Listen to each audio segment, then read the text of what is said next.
Yeah. Ladies and gentlemen, look who it is, Mark Lerner. It's been a while. And wow, I said, Mark, you look like Santa Claus, but you've been working out. And he has been working Yeah. out. So this is going to be great. We're going to get into 2026 predictions and based upon star charts and astrology. Mark has 50 years experience. I mean, it's so crazy that I'm saying that 50 years experience in astrology. That's fascinating. It's so amazing that I'm experiencing it and I'm still here, Rick. Yeah, it is. Yeah, absolutely. You know, I saw a shirt yesterday that had a Nintendo controller. My friend Angela sent me this picture of a t-shirt that had a Nintendo controller with a walker. And I'm like, dude, that's crazy. It's 50 years old. The Nintendo's like almost 50 years old. Not quite, but it was just, so time is cruising, man. And we've got a lot to talk about today, folks. So we're going to get into Three-Eye Atlas. We're going to talk about conflict with Japan and China and Taiwan and the US and Venezuela and Russia and Ukraine and Germany and Poland, and the list goes on and on and on. There's a lot going on, Mark. I mean, you're the guy to talk to. What are the, well, real quick, folks, let me slow down. I get ahead of myself here real quick. That we're going to have a very deep conversation today. I'm going to let Mark kind of roll for a bit, because Mark, when he gets in the zone, he gets in the zone. And before I get into that, though, I did want to thank today's sponsor. This is just going to be a quick shameless plug. And folks, if you've been watching Leak Project for a while now, you've probably heard me talk about Noble Gold Investments. Big fan of gold, big fan of silver. I've been with Noble Gold Investments now for several years. I have friends and family that have purchased gold and silver and platinum from Noble Gold Investments. And as we wrap up 2025, it's a good time to slow down. It's a good time to reflect on the year. If there's one thing that we've all learned, it's that uncertainty isn't temporary. It's the world that we live in now. And waiting for things to go back to normal, it isn't a plan. It's more of a gamble. So for over a decade, my friends at Noble Gold Investments have helped Americans protect themselves and the people they love by diversifying their wealth and gold and silver with gold and silver.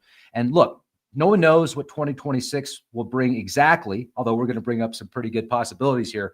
One thing is for sure, in an uncertain world, real wealth is not digital, it's physical. It's lasting and it's yours. So when you're sitting around the table this holiday season, surrounded by your family and friends, remember the best gift you can give isn't under a tree, it's peace of mind. And that's where Noble Gold delivers peace of mind, 1 ounce at a time. Before the year ends, take one smart step towards a safer future. Visit noblegoldinvestments.com. Get your free wealth protection kit today. Absolutely free. That's noblegoldinvestments.com. And if you let them know, say, hey, Rex sent me, Leak Project sent me, I'm interested in how I get 10 ounces of free silver. This is actually a 1 ounce silver round and solid silver. You'll get 10 of these if you convert your 401 or IRA through Noble Gold Investments and you qualify. Find out how to qualify. Get the free wealth kit. And thank you for listening. And thank you for being a supporter of Leak Project. I hope you are having an amazing day and you're going to have amazing holidays. And Mark, let's get into this, man. Let's rock and roll. William Wallace is the name. Why is that on there? What is that all about? William Wallace, the well, I knew who William Wallace was with, Scotland and all that. Yeah. Like my favorite. He's my role model. Freedom! Is that why the name is over there? Yeah. All right. Just having a little bit of fun with it, All right. I just want to make sure I know. Yeah, because let me put it this way. I'm aware enough that for the Academy Award, it was running against Apollo 13. And we were watching, me and my loved one were watching it, and we wanted Braveheart to win. Because part of the thing is that the Apollo 13, while it's a very amazing story, one knew what that was. You know what I mean? You knew the history when you go back to 1970, whereas the whole William Wallace story and Braveheart was an unknown kind of thing, particularly in America. Mm-hmm. You know what I mean? And for Mel Gibson to do that, he should have won the Academy Award. He did win the Director's Award and the movie won, but he didn't win for Best Actor. I don't know who won that year. Yeah. Well, I mean, my favorite line of all time is when he's rounding up the troops. Yeah. Well, that for sure. But he's like, you can take our land, you can take our lives, but you can't take our freedom. And everybody's like, yeah. And I'm just, yeah. Anyway. Well, it was, he's had a very interesting life, very amazing person across the board, and Yeah. like everybody else out there who's unique, extremely controversial Yeah, for from sure. You got both that right. sides. If there is an aisle, he's definitely on both sides of that aisle. He is. I'm not sure who's in the middle of the aisle. Same thing with our current president and so many other people. Is like, I would say it's he's just the way definitely it not in the is. middle. He's Well, pretty extreme. well, let me just say this, because that I lived in Scotland. I lived at the Oh, that's right. Findhorn community in my 20s, and my eldest daughter was born in Inverness and Scotland, and this was when I was 26 to 29. And I actually, just so everybody knows this, because you might think, oh, Mark, with his spacey things, astrology, tarot, numerology, metaphysics, I ran the kitchen for 8 months. I ran a kitchen serving 150 people 3 times a day. It's where I met the person who I got married to there. She was running the bakery. And so I get up 4 in the morning, it's just like go through the night, 150 people. I was what's called the focalizer. It was very Aquarian kind of community. It's still in existence, started in 1962. It's called Findhorn, and they became famous for growing giant vegetables on very sandy soil. And um, did you ever hear of a book called The Secret Life of Plants Yes, from I way think. back? And they actually published, well, in there, this is not off topic. It's the whole idea. And I've studied this a lot from even before astrology about the plant kingdom. And there was a person, just like some of these people you listeners might know, George Gurdjieff was one of these sort of seers and teachers from 100 years ago. There were these Gurdjieff centers. He was from either Turkey. He was a very unusual person. And there was a philosopher. This is how I changed my life. Got into teachings called In Search of the Miraculous by a Russian writer named P.D. Ouspensky. And P.D. Ouspensky wrote a whole bunch of books. And so before I was really getting into full astrology, when I was about 21, right before I got into astrology at age 22, there was a person, and there were all these centers like in Paris and San Francisco. This is a true story, folks. I'm not making this up. His name was George Gurdjieff, like Gur, so on and so forth. And a lot of the teachers that I found along the way, people like Rudolf Steiner founded the Waldorf schools, who was from Austria and founded the Anthroposophical Society, and so on. All these different teachers were sort of above and beyond. They actually part of astrology and metaphysics. And the first card, I don't know if we're going to show these cards, but we got the Magician and the Four of Swords and the Chariot, two major cards from 3 cards that I sent to you from Tarot of Ra. And I found it very interesting that in your deck, the Magician is called Jesus, as in many ways, what really did happen, or whoever that character was a magician. And I found, like, again, what I like about your deck is the person who is writing, I mean, yourself, obviously, and the illustrator and how you put it all together. Most people wouldn't, you can look at dozens of astrology decks, and there is the hanged man or the hanged one and so on, which might relate to Jesus, because it's it's not the same thing, because it's really a cross of living wood, the 12th card of the major trumps and major arcana. But I just found it very interesting. I can read that for a moment, but just to be honest, I haven't looked at your deck for a little while. I've got a lot of decks, and I co-created 2 inner child cards and baseball tarot. So those are my co-creations in the field of tarot. But I love your deck, Tarot of Ra, and I guess I'd like to read a little bit about it as an intro, since we're on to William Wallace, Scotland. They're still trying to be their own country after, you know what I mean? You're talking about Braveheart. We're doing these movies, like we're seeing these movies now. What is it, 1,000 years later? I mean, 600 years, 700 years from 1200 or whatever, when the British were fighting the Scots. the king was up there and all that stuff. I mean, if you people if any of you have not seen Braveheart, I mean, you're missing something, missing something extraordinary, because it won the Academy Award. The Mel Gibson. I mean, you don't give him the Oscar, but you give him for director and the film. You know what I mean? So, I mean, it's all these ones that win an Academy Award. Like, I think of Gladiator, the 1999 one. It's another one. Maybe sometime we'll talk more about that, because I think that movie is a key. Gladiator, in particular, about the Roman Empire and what America is dealing with since that movie came out. And Russell Crowe won the Academy Award as the Gladiator in that, and that movie also won the Academy Award. Right. It's a very that I know they just came out with another one with Denzel Washington and a bunch of other things, Gladiator 2.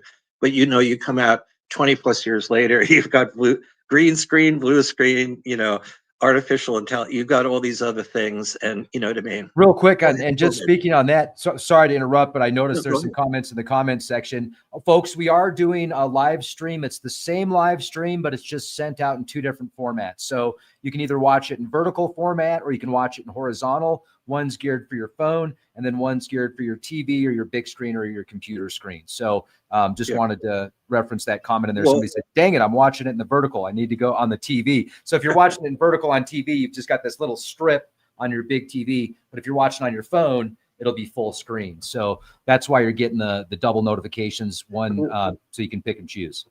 Well, why don't we do this? Let me just read real quickly, and then you can make comments on the 3 cards, because I did read. This is from You're breaking up on us, Mark. Oh, okay. Well, I'm still talking. Can you hear me okay? Let's try it again. Let me see if we just put your video on, and then I'll turn mine off and see if it'll work. Let's try now. Okay, I'm talking. We're good. Okay. Yeah, we're good.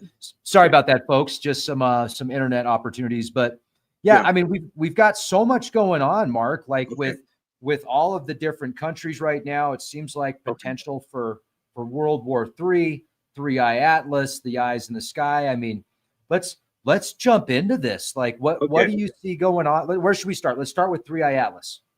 Okay, well, 3. It's interesting about the 3. So, folks, I would just say those 3 cards. Maybe we'll get back to it later, but let's get into what's happening in the world and these different stories with the comet showing up.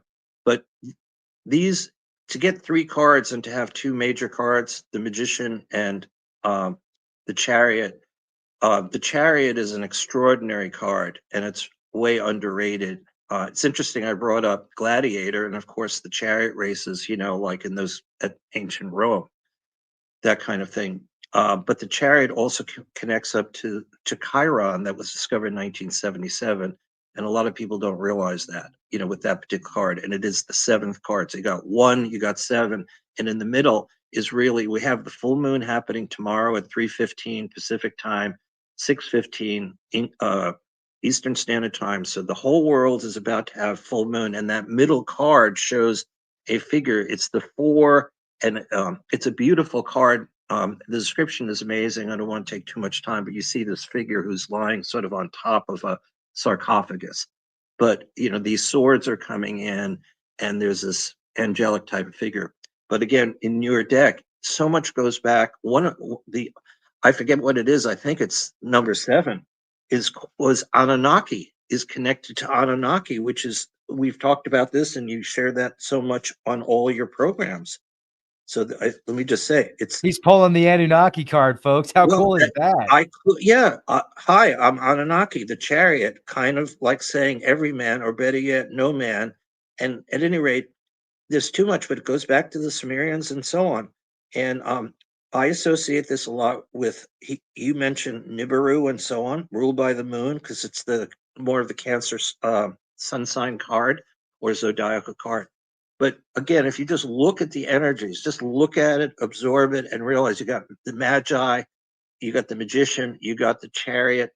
Whoever wins in the chariot races in ancient times, I was talking about Gladiator, received the laurel wreath, which is etymology for victory, the laurel plant and so on. They would put that on that person's head. You know what I mean? And if the first card, as you wrote a lot about it, relates to Jesus, he received the crown of thorns because, between the Jewish orthodoxy and the Roman Empire, they couldn't have a magician running around bringing people back from the dead. They could, a new world, love thy neighbor, you know what I mean? This new religion, this new philosophy coming in. So I think this is really fantastic. And the fish in that card, we're ending the Piscean age. Nobody knows exactly when this is going to happen. The new age is Aquarius. So we keep having, these movies and these planetary energies. So let's go to the comet first, right? So the comet, what do we call it? What's the name? 3I.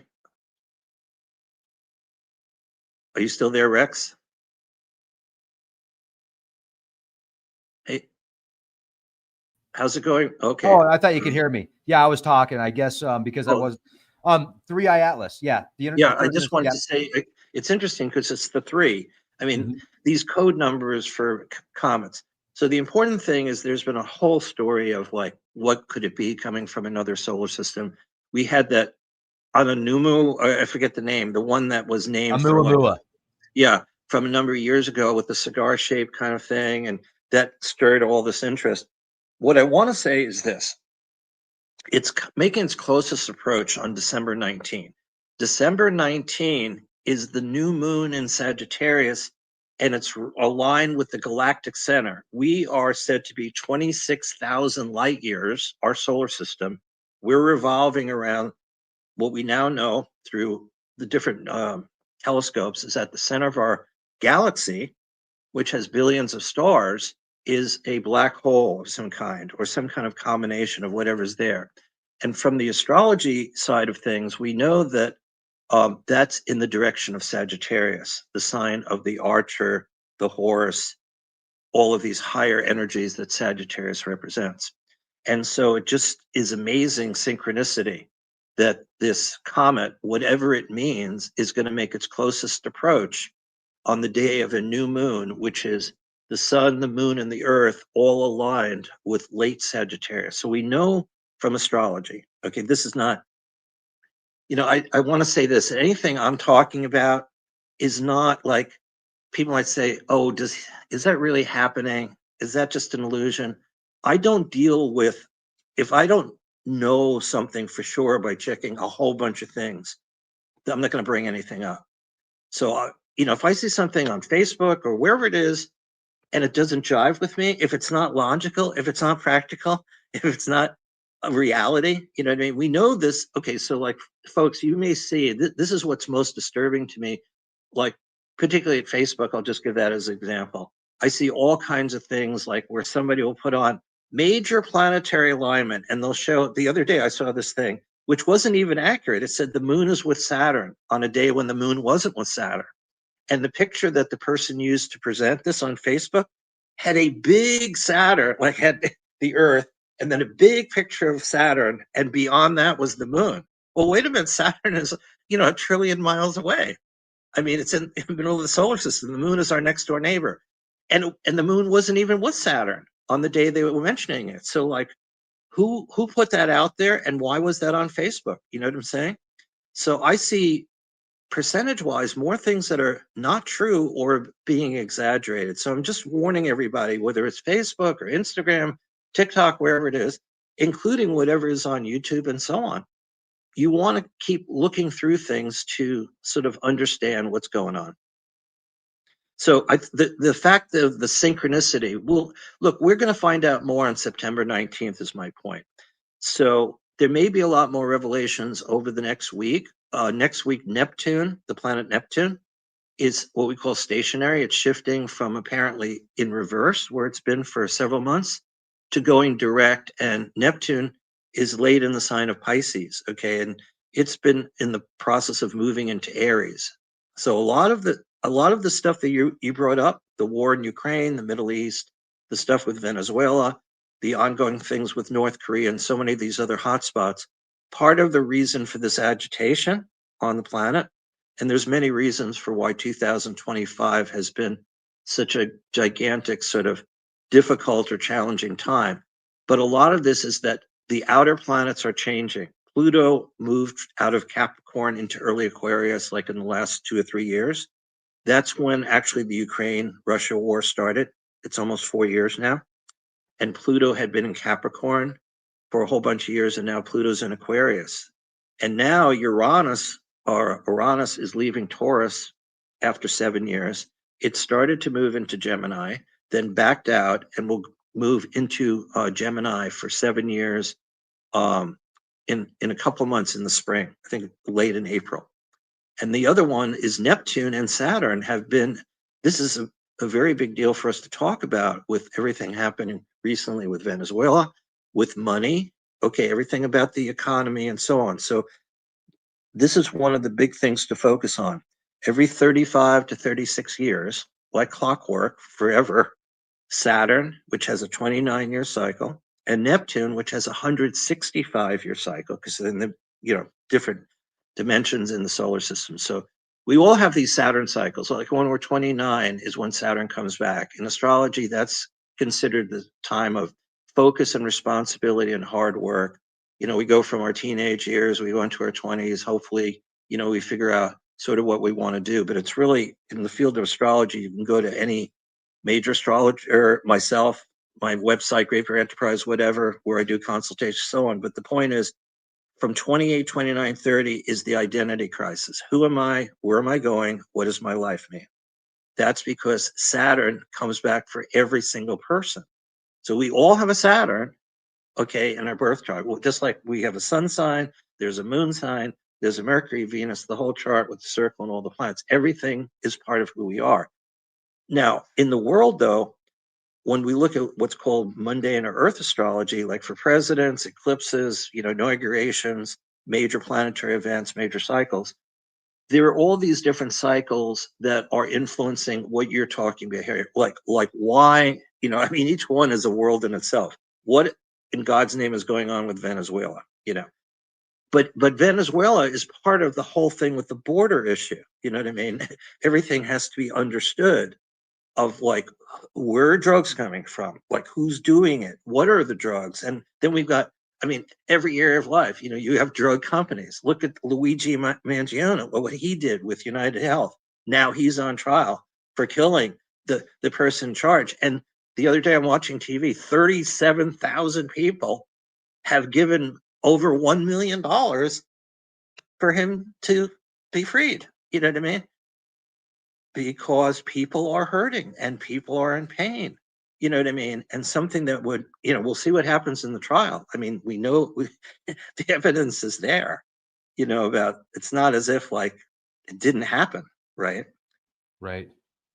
Unless we were to really go Yeah. beyond yeah, anything. we'll stay out of that rabbit hole on this podcast. Yeah, I don't. Well, let me give an example about something that's really important with this, to bring up history, because I'm older than a lot of people. When Charles Manson was being prosecuted in 1969 for these terrible murders that the Manson family did, but he didn't do them. Okay, are you with me? Charles Manson. Yeah, the MK Ultra dude. Yeah. Well, who actually was into the Beatles and all these other things. It was the same month of Woodstock, for God's sakes. It was a month after the moon landing, 1969. The beginning of that whole saga of moon. For many years, whether it happened or didn't happen, I'm not going to get into that at this point. Right. But I was 19 years old at that point. But when Charles Manson was being tried, okay, just as this is important with the Luigi, just for everybody to think about. This is a true story, folks. I'm not going to bring up anything that didn't really happen. Okay, this is important. I want this to be on the record. So as he would come in, what was happening was he had directed these different people, like two or three women, one or two are still in jail, and this other guy, and they're the ones who conducted these killings. So as the trial was proceeding, on one day, somehow or another, he was able to sneak into the courtroom. That morning's either Los Angeles Times, or I don't know, it could have been the Chicago, whatever it was, but I think the trial was in Los Angeles, okay? This is where it happened. I think it was the LA Times. And Richard Nixon, the president of the United States, had just said the day before at a news conference, he's definitely guilty. Okay. Manson guilty. You see what I mean? Yeah. And he brought in this newspaper when the jury is in there. And you know, this was, you got a judge. You're not allowed to bring in these things. And somehow he was able to bring in the newspaper. Maybe he was hiding it as a document with a lawyer. And then there was suddenly the, you know, the gavels, or, you know, like, and the judge is saying something, ignore this evidence that the president of the United States has declared this person guilty. Look at, you know our system, innocent until proven guilty, right? Right. So that happened. And yet the trial went on. You know what I mean? He was put in jail for the rest of his life. And the people who he sent also went to jail, you know, for decades. You know what I mean? And I think one is still there. One or two of the women. So look, that was what I'm wild. trying to say is, like, we're in a situation now where Putin, I mean, again, you brought it up, and I want to let you talk about this stuff. You know, the president of the United States, you know, has done some amazing things. And there's, you know, both sides of the aisle, Democrats, Republicans, progressives, MAGA side, you know, who support the president, people who don't support the president. You know, this is fairly typical of the Great Divide. But as an example, one of the things about Donald Trump is he is he's born in an extraordinary time. I want to say this: every person who's become president of the United States, from my research, everyone is a destiny person, regardless of whether we like them or not. They're through astrology, through their charts, through the Declaration of Independence, through the Constitution, these different charts and cycles. You don't get to be president in whatever circumstances. If I told you how Theodore Roosevelt became president with the assassination of William McKinley, and this president is revisiting the whole thing with the tariffs, that's all going back to the 1890s, what's called the Gilded Age. We are having a president who's going back to Andrew Jackson, to Washington, to all these rules, right? Like getting the Supreme Court to say, is it okay? You know, we're under attack. So these things have never been resolved in, you know, the court. That's why he is a unique person.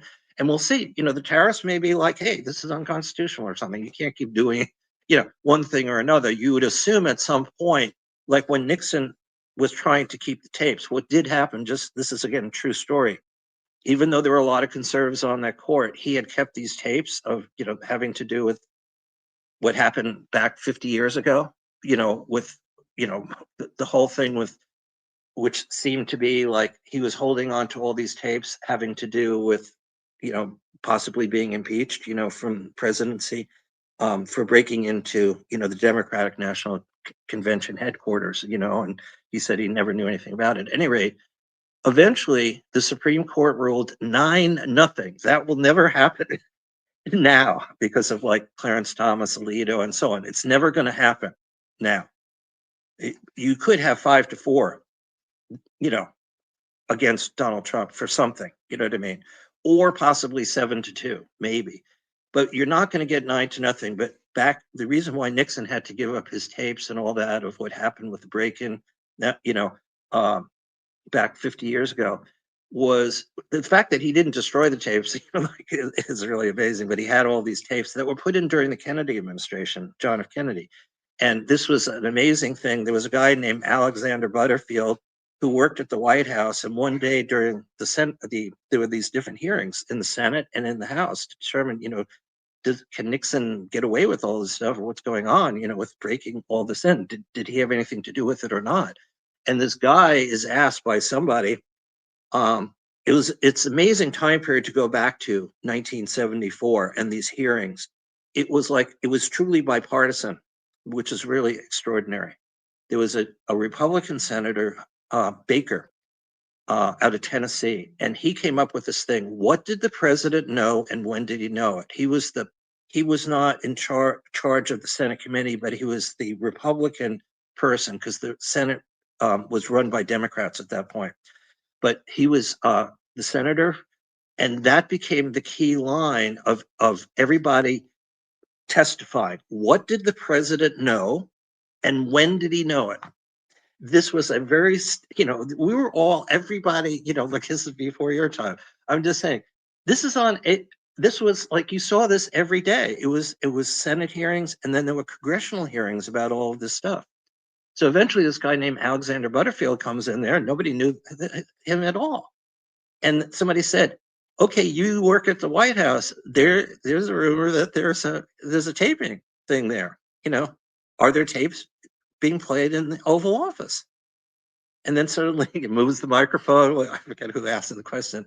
And he says, and this became like big news overnight, yes, there is a taping system in the White House. And then, of course, Washington Post, remember, talk about movies, Redford and what's his name? I mean, All the President's Men came out in 1976, right after this whole thing. Dustin Hoffman and Robert Redford played, the two reporters for the Washington Post. And I think that won the Academy Award also. Redford just passed away. He and Dustin Hoffman were born within 1 year of each other. Redford was born in 1936, sun sign Leo. And Dustin Hoffman is also a Leo, born like the next year. And they had these amazing gigs. And those two guys are still alive, the two reporters, 50 years later, you know what I mean? But the point is that it was like, they had Deep Throat, they had all these characters, and it just changed everything. So that seemed to be the end of any kind of president. Like no other president is going to go through any kind of extreme anymore. 50 years ago, and Richard Nixon had said, I'm not a crook, I didn't do it. And then he had to eventually say, well, I did say the things that I did, and he resigned. And we got Gerald Ford for 2 years. By the way, two women, one of which was part of the Manson group, tried to kill Gerald Ford.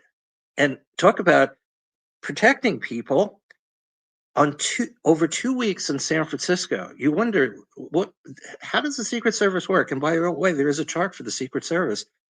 They send Gerald Ford in 1975 to San Francisco for some reason, and a woman tries to shoot him at somewhere. And they find the woman, and she's prosecuted. One was called Sarah Jane Moore, and they put, she's prosecuted and sent to jail. 2 weeks later, he goes back to San Francisco. I mean, I'm thinking synchronicity. I'm watching this. I started doing astrology back in 72. This is now 75. And I'm thinking, after going through, John F. Kennedy's murder in 1963, his brother murdered in 68, Martin Luther King dying in 1968, all of these different people who were losing their lives, and the country was, we think of 2025, or we think of what happened several years ago, with Donald Trump versus, Biden and all these controversies. I mean, 1968 was beyond anything, you know what I mean? And you can find some of the stuff on Netflix. The Chicago Conspiracy Trial is a documentary. Well, it's a movie, and that's really interesting on Netflix to get a summation of what was happening in 1968.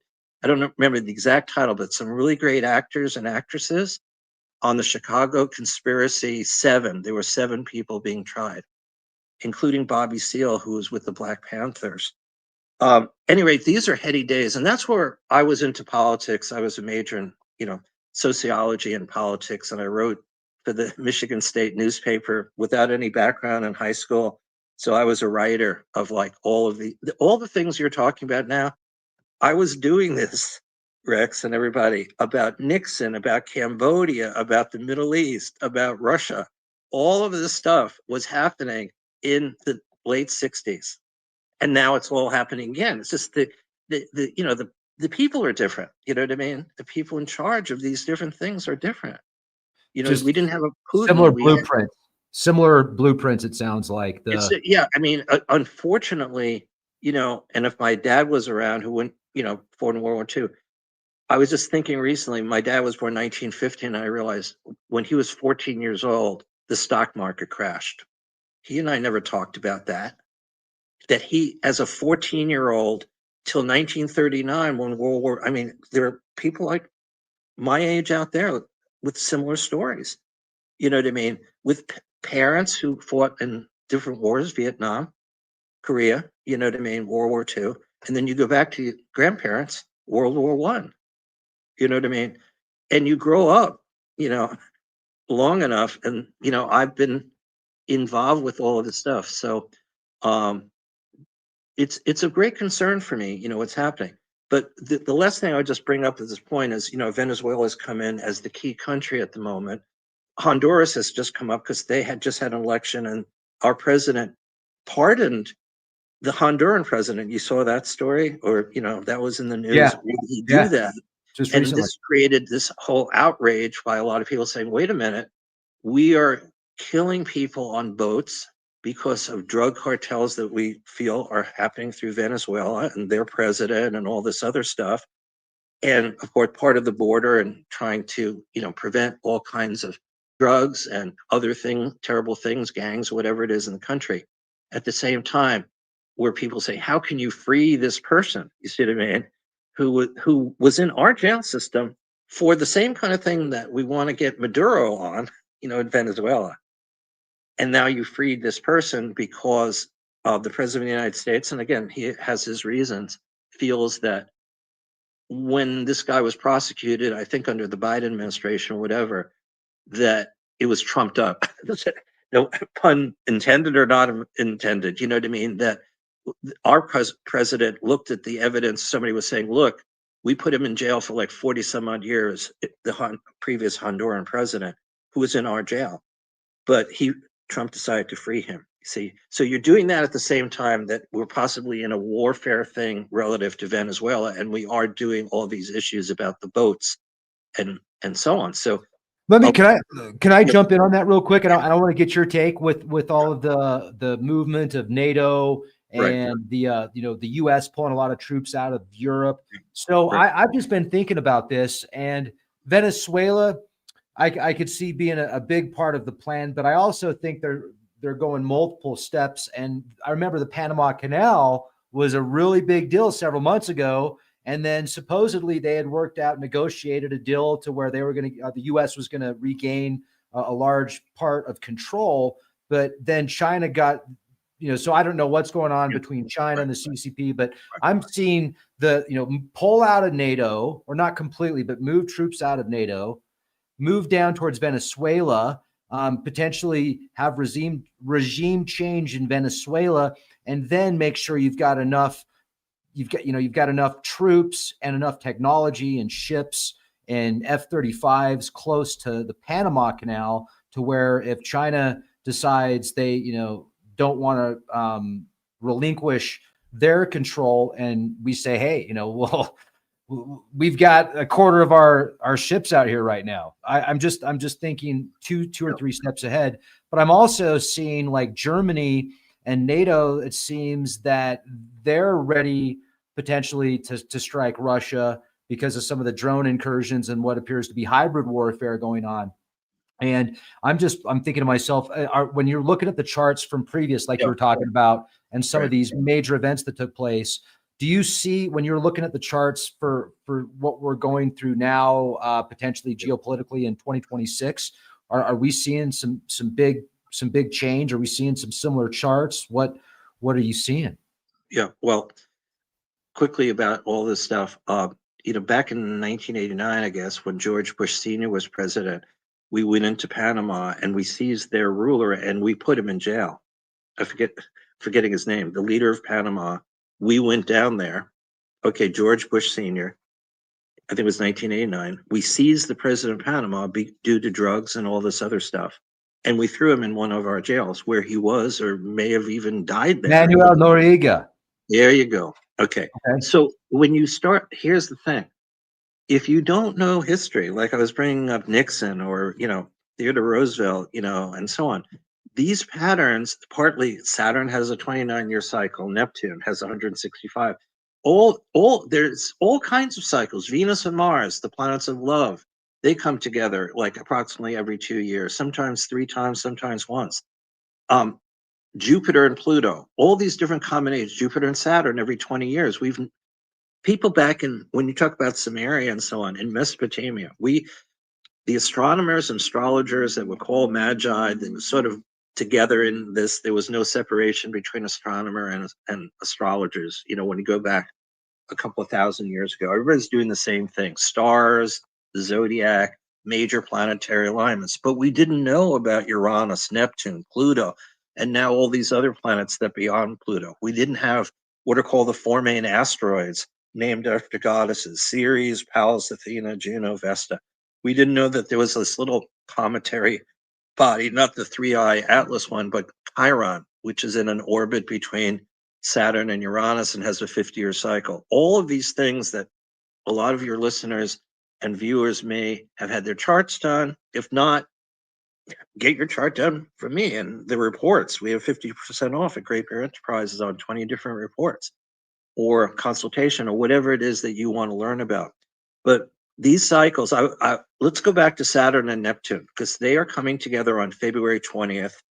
They come together every 35 years. Okay, so the thing is, Saturn is responsibility, hard work. It's more of the conservative kind of energy, discipline. On the shadow side, be fears and karma and things like that. But Saturn is the ruling planet of Capricorn. It has a 29-year cycle. So each person out there who's listening and looking, you have a Saturn cycle. If you're 28, if you're 58, when you're 86, 87, these are when Saturn comes back by itself. But there are other cycles like Jupiter and Saturn come together every 20 years. And each one of us are affected by these world cycles where they happen in our birth charts. The weird thing about Neptune is it was discovered 1846 in September of that year. And on the day it was discovered by three astronomers in Paris or France and Germany and England. It's interesting because, the symbol of Neptune is the trident, right? Poseidon, okay, the symbol of that planet. And there were three astronomers who, through mathematically, were able to find Neptune in September of 1846. And on the day of that discovery, Neptune was not alone. It was exactly conjunct Saturn. So this is why the Saturn-Neptune conjunctions every 35 years have an extra influence on our society, on the world, emotionally, spiritually, but also economically, okay? Saturn is sort of what defines each of us as an individual, but like as a country, relative to the president of the United States now, it's like, what are our borders? Are our borders, and I'm not here to say, I'm all for everything the president's doing, but when you look at a map, right, of the 48 states, and then you look at Hawaii and Alaska and, our territories, you can't have all kinds of things happening, you know what I mean? Where people are just coming in, and then you, like what just happened the other day with the National Guard, one woman who was 20 had just been deployed there, and she was killed by somebody who had come from Afghanistan several years before. I noticed that also that person who's now being, in jail or temporarily until he's tried was 29 years old, they said. So when I look at stuff, Rex, he said, I don't know the guy's chart, but he was having a Saturn return. And he went from the state of Washington, went to the East Coast. He had been trained like with the CIA, was vetted, and still came to the country. So what's happening with our current president is all you need is one person, you see what I mean, doing this thing, right? And the way our president functions is that is a statement, whether right or wrong, about the condition of the United States. You see what I mean? And so other presidents don't necessarily look at it that way. But this president has been, they tried to prosecute him in all these different places. And look, he's the Donald, you know what I mean? He's not a politician. So he's not from that world, you know what I mean? And it's recognized he's done a lot of things wrong, back in New York and other places where, he's always said, well, nobody ever, like the thing is that his business has, winds up paying a whole bunch of things, but they never get him, you know what I mean? So like, Trump wine, Trump real estate, whatever it is, like, and you mentioned the thing with Panama. One of the things that happens is what we see happen. Look, this president said about 2 or 3 months ago that the Washington Commanders, which have been renamed in the NFL, should rename themselves or go back to being the Redskins. He actually said this in a very kind of like, you better do this, and I want this to happen as soon as possible. And the other night, and part of the reason I watched this, or I didn't watch the game, was two quarterbacks who had played for the Oregon Ducks, because living in Oregon for decades, One is Bo Nix for the Denver Broncos.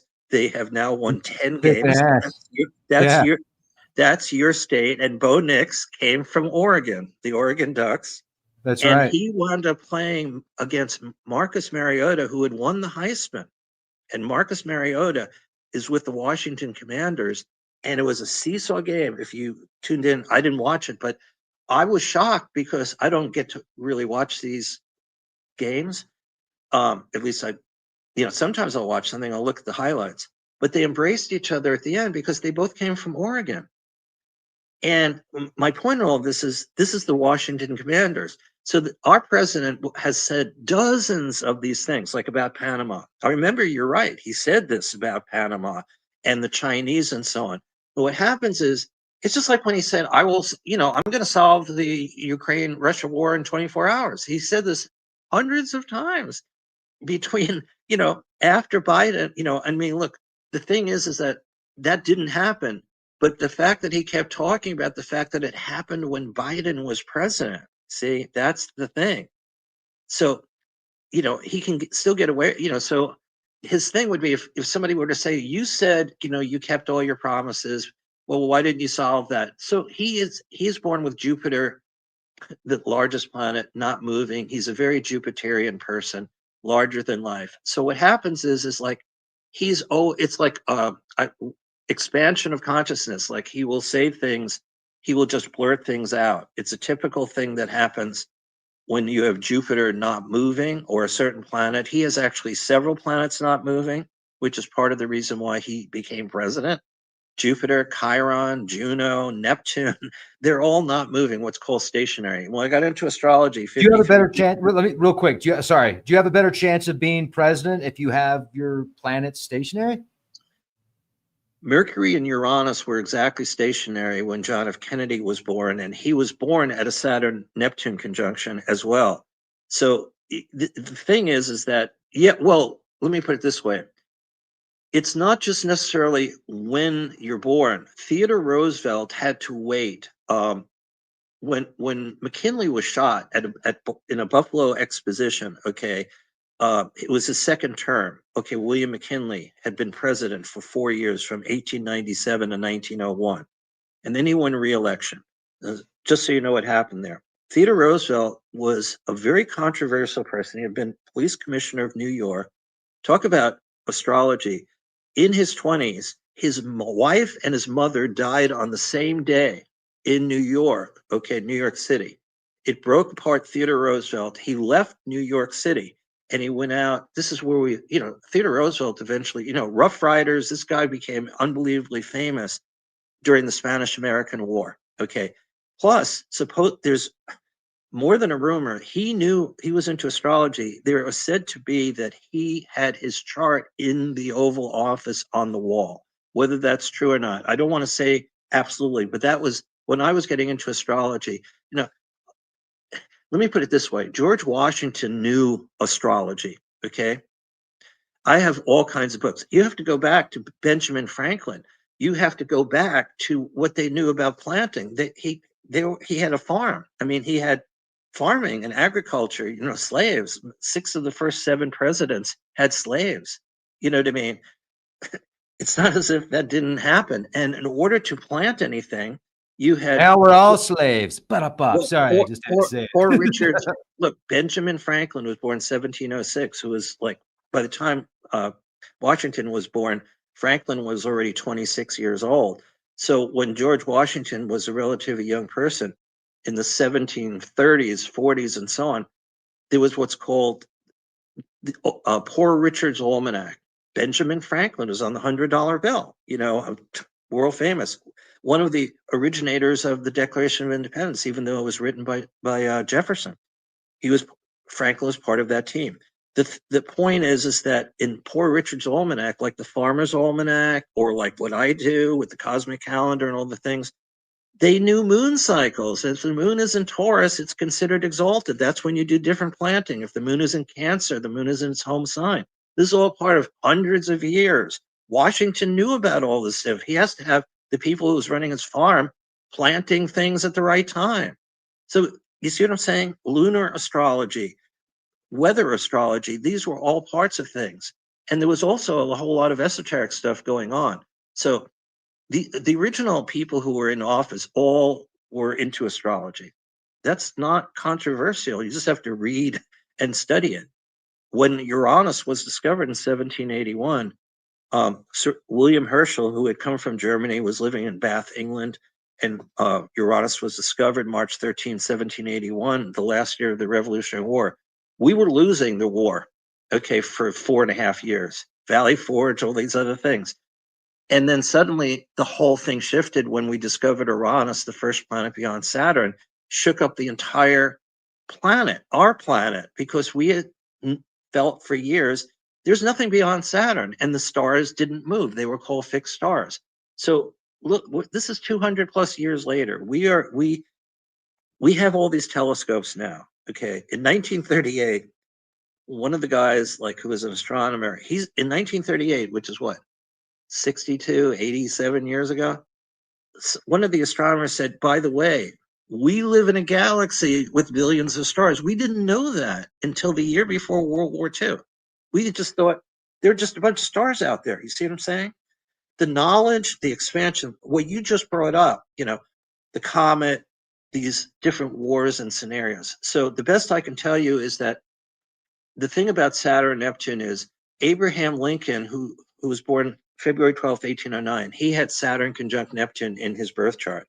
And then 35 years later, Neptune was discovered with Saturn on the day of Neptune's discovery. 35 years after that, Garfield is president and he's murdered.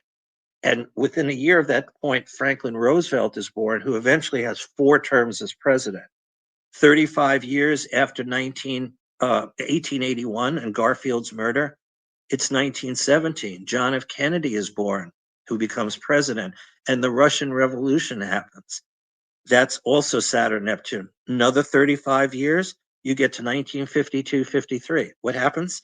Stalin dies after 29 years of running Russia from the death of Lenin in 1924, which is the year that Germany, like the mark goes completely berserk, where like a zillion marks to get a loaf of bread. We bail out Germany in 1924.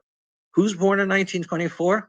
George Bush Sr. in June, and Jimmy Carter in October. Like what I'm saying is people are being born who become presidents, and these world events are happening, right? Chiron is also very part of this, where Chiron, even though it wasn't discovered until 1977, in 1924, Chiron returns to where it was when America was born. Our current president has Chiron motionless, one of the 3 planets. The other one is Jupiter and Neptune. Those are all not moving. When you have something that's not moving, like I'm born on the day that Uranus is not moving. So most people are born just like percentage-wise, okay, when nothing is moving. Everything is, what I mean is nothing is stationary. Everything is either moving forward or appears to be moving backward. That is the, 80, 90% of the time. John F. Kennedy happened to be born with the 2 planets that are particularly related to the mind and thinking and communication, which is Mercury. So, he's writing, Profiles in Courage, Why England Slept. It's not intended to be president. His father wants the elder Kennedy, who shot down over Europe fighting the Nazis. He had an older brother, Joseph Kennedy Jr., born the year before John F. Kennedy. And when John F. Kennedy, with P-209, he was in the Navy. And what happened was he saved a lot of people he volunteered to go into the Navy, John F. Kennedy. And he was injured, which is why he has bad back and these other things that happen. And, but because he got the Navy Cross or whatever it was, this is a true story, his older brother by a year in that Kennedy family, there are pictures of them, they're always throwing a football around. There's all this competitive energy, Ted Kennedy, Robert Kennedy. So there was an older brother, and the older brother saw that John F. Kennedy, who was more of kind of the playboy of all of them, the best looking of all of them, the older brother decided, okay, I'm going to volunteer for a dangerous mission in the Air Force. And he flies a mission and he gets shot out of the sky by the Nazis, by the Luftwaffe, and dies. So that's when the father, Joseph Kennedy, who was ambassador to England, Court of St. James, basically says to JFK, you're it. You need to stop what you're doing, Playboy writing and so on, and you need to run for Congress. And he and Nixon both become congressional. In fact, there's a story, they're on the same train going to Washington, D.C. And Nixon was born 4 years earlier, but there they are, these two guys, and they're really young. I mean, they're in their 30s, Nixon and Kennedy, both going into Congress. And then they clash, 1960. And JFK wins that election, then he's murdered. And then Nixon makes an enormous comeback 8 years later, becomes president. You can't make this up. You just can't make this is all synchronicity. At any rate, Saturn, Neptune come back. Can you still hear me okay? Or yeah, but can you hear me okay? Yeah, I can hear you My now. My video froze up.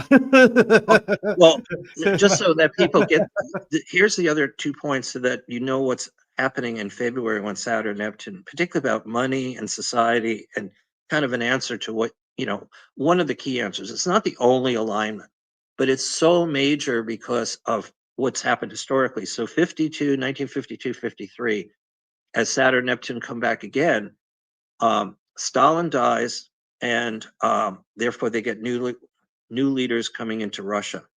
And at the same time, both Putin and Xi in China are born, 1952, 53.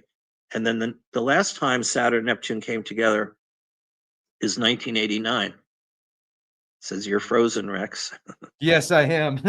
I am still here, ladies and gentlemen. Okay, well, at any rate, 1989, again, this is all happening of the cycles and the archetypes of Saturn, Neptune. Remember, a 29-year orbit for Saturn, 165 for Neptune, but they come together every 35 years.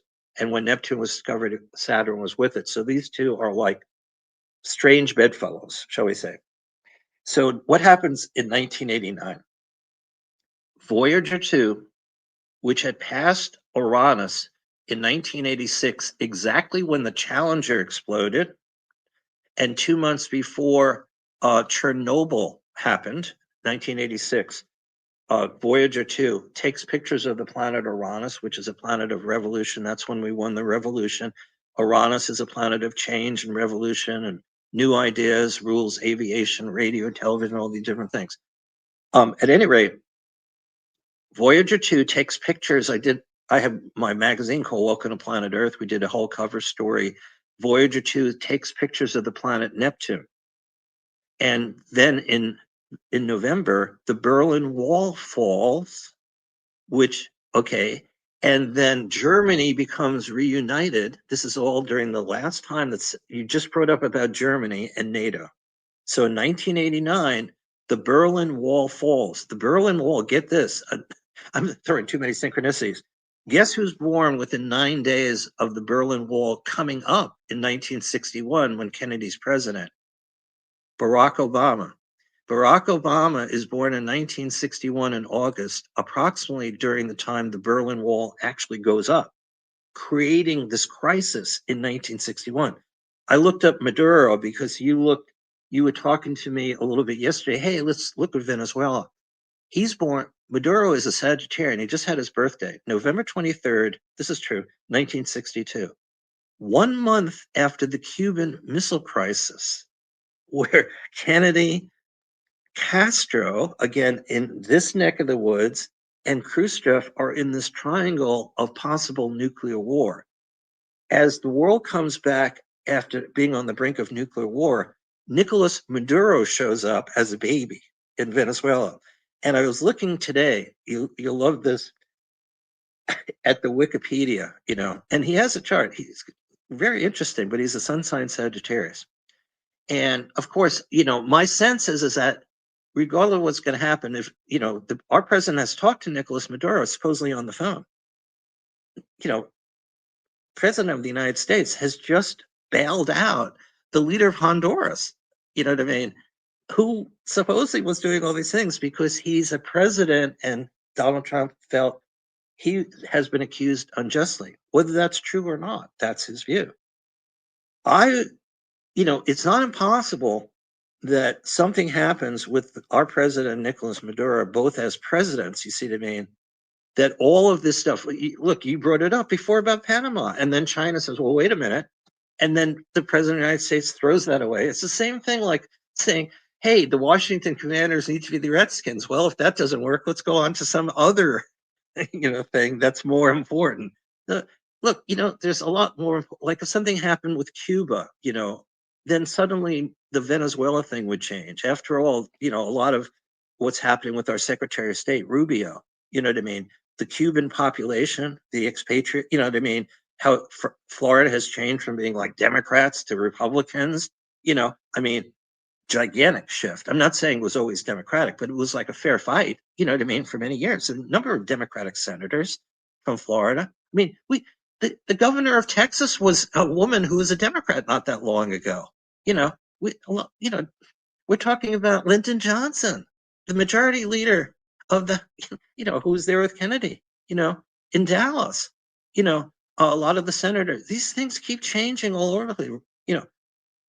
California, Ronald Reagan. Are you kidding me? Was governor, you know, and then you have now, the situation with the president and the current, governor of California, being at odds. These things keep changing. Oregon has had the state of Washington has had several Republican governors. Right now, the West Coast is the left coast, for the most part, but not totally. I say left coast, I mean it, facetiously, but it is, when you look at a map, it's on the left, but it's like Washington State, a lot of conservative, people who are on the right of things. Same thing with Oregon, same thing with California. It isn't monolithic. That doesn't exist anywhere. You know what I mean? New York State is very Republican. New York City, except for Staten Island, is very liberal for the most part. But living in New York City, a lot of John Lindsay was a Republican mayor. A lot of the mayors, middle of the road. You know what I mean? Most of the governors, remember, in New York, Nelson Rockefeller, Pataki, they're Republicans. You know what I mean? It keeps changing. So the Saturn Neptune energy of 1989 led to the reunion of Germany in 1990, and basically Russia came out of the Soviet Union under Gorbachev in 1991. On Christmas Day, they lowered the hammer and sickle under Gorbachev on Christmas Day of 1991 and raised the Russian flag. And we actually gave money under Gorbachev. And you look this up, when Yeltsin, who had been mayor of Moscow, became, was Moscow or Leningrad? I think it was Moscow. One of those two. Yeltsin, who was a heavy drinker, we gave money. We gave billions of dollars under the, in the early 1990s, particularly under Clinton, 1993, and so on, to Russia. We wanted them to become, in fact, remember Putin and George Bush Jr., where George Bush Jr., I call him George Bush Jr., said, I can read his soul. You know what I mean? Do you remember that? Or you were maybe too young about that, Rex, when George Bush Jr. met Putin?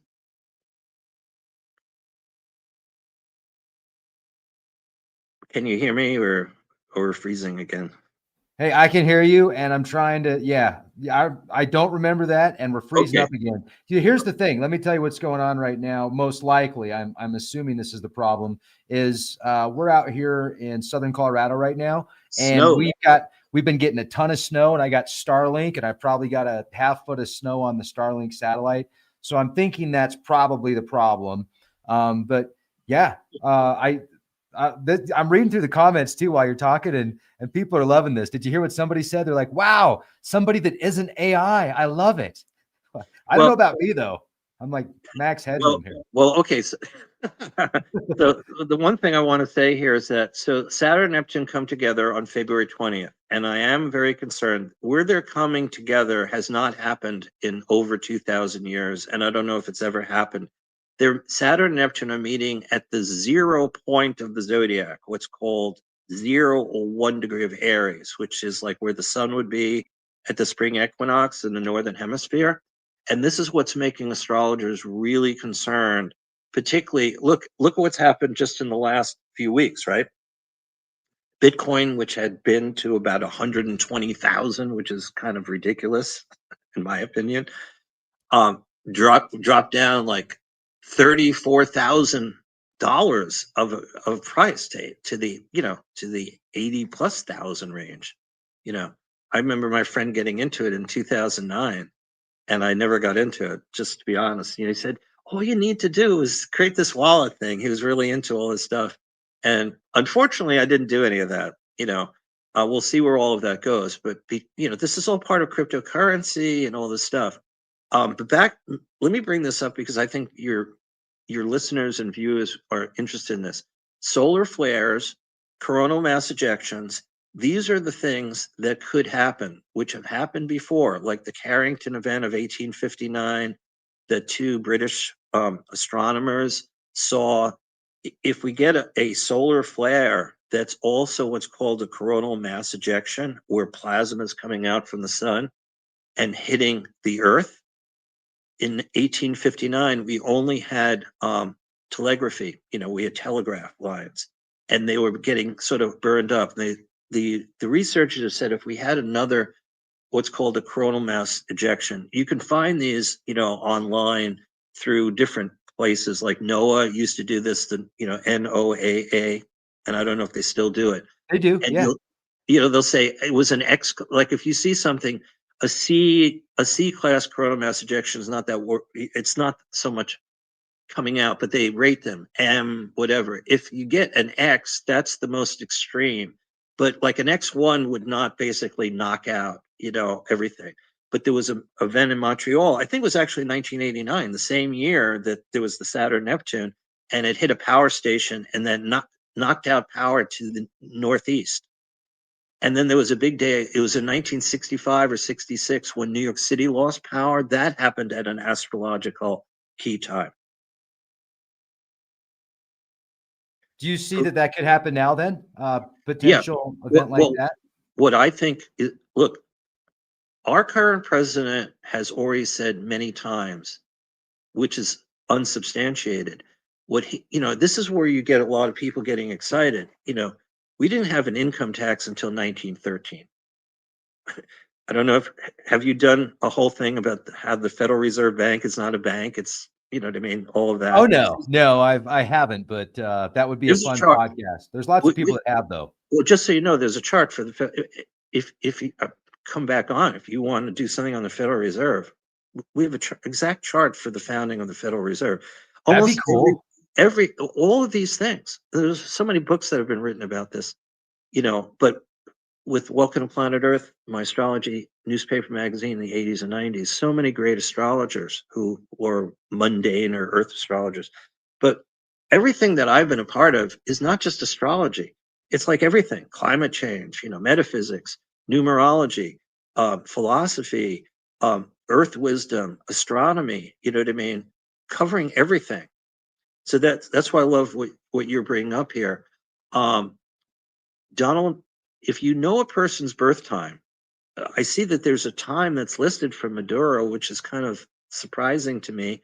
I don't know if it's exact, but we do know the time of Donald Trump because his birth time came out when he was Donald Trump and not a president. So some of the presidents, we don't know exactly what time they were born, but with most of them we do, you know what I mean? Through, even with Washington, right? There was a book when he was born that his father had, and somebody wrote down, 10 o'clock in the morning, you know what I mean? Blah, blah, blah. So we know when Washington was born, which gives us what we call a rising sign and so on. Biden was always controversial. It was either 8:30 in the morning or 8:30 at night. When Hillary Clinton was running, the same thing happened where one astrologer said it's morning, it's night. Nobody ever could figure out, even though Nancy Reagan had all these astrologers working, before he became president. When Reagan, became inaugurated for California governor, they actually selected the inauguration time with an astrologer, which was like 12:17 in the morning. It wasn't like noon in Sacramento. You know what I mean? So Nancy Reagan, the second wife of Ronald Reagan, was into astrology, different astrologers.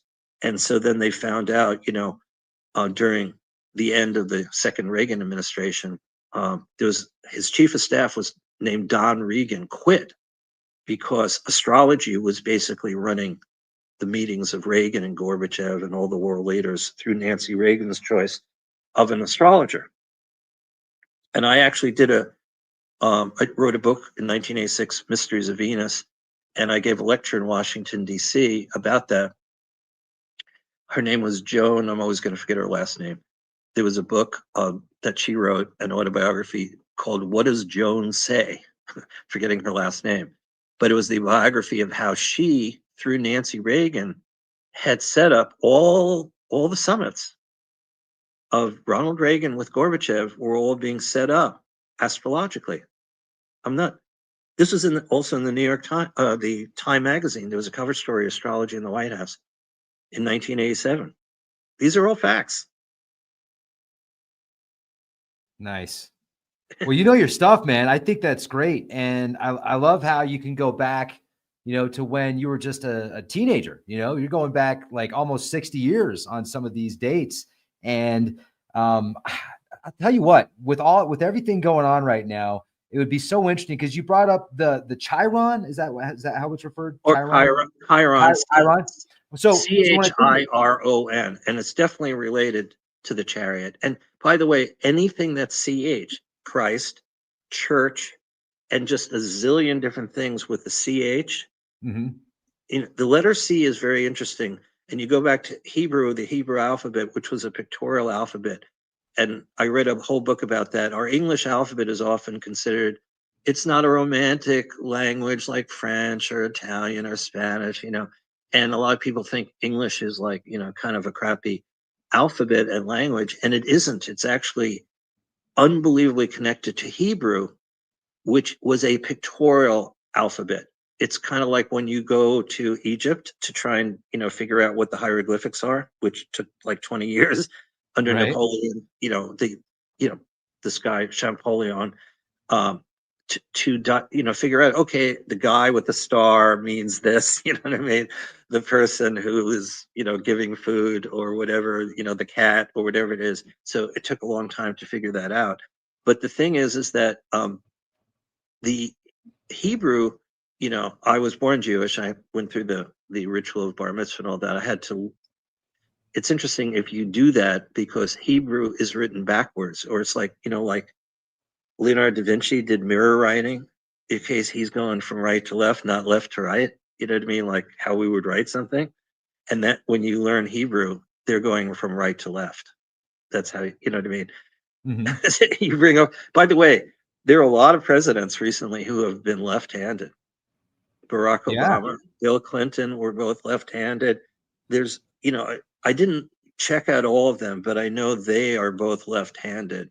Now, anyone in the right wing is listening to me is like, okay, that's why I don't like those guys. One more little thing, they were on the left side of things because they're left-handed. There's no correlation, I don't think, between left-handedness, But again, that brings up things, about where the words come from. You know what I mean?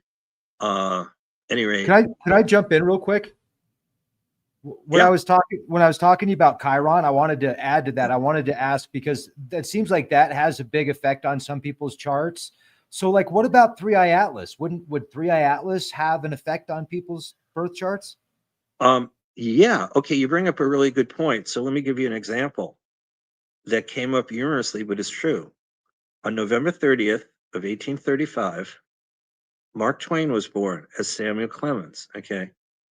And Halley's Comet appeared at that point, when Mark Twain came into the world that year.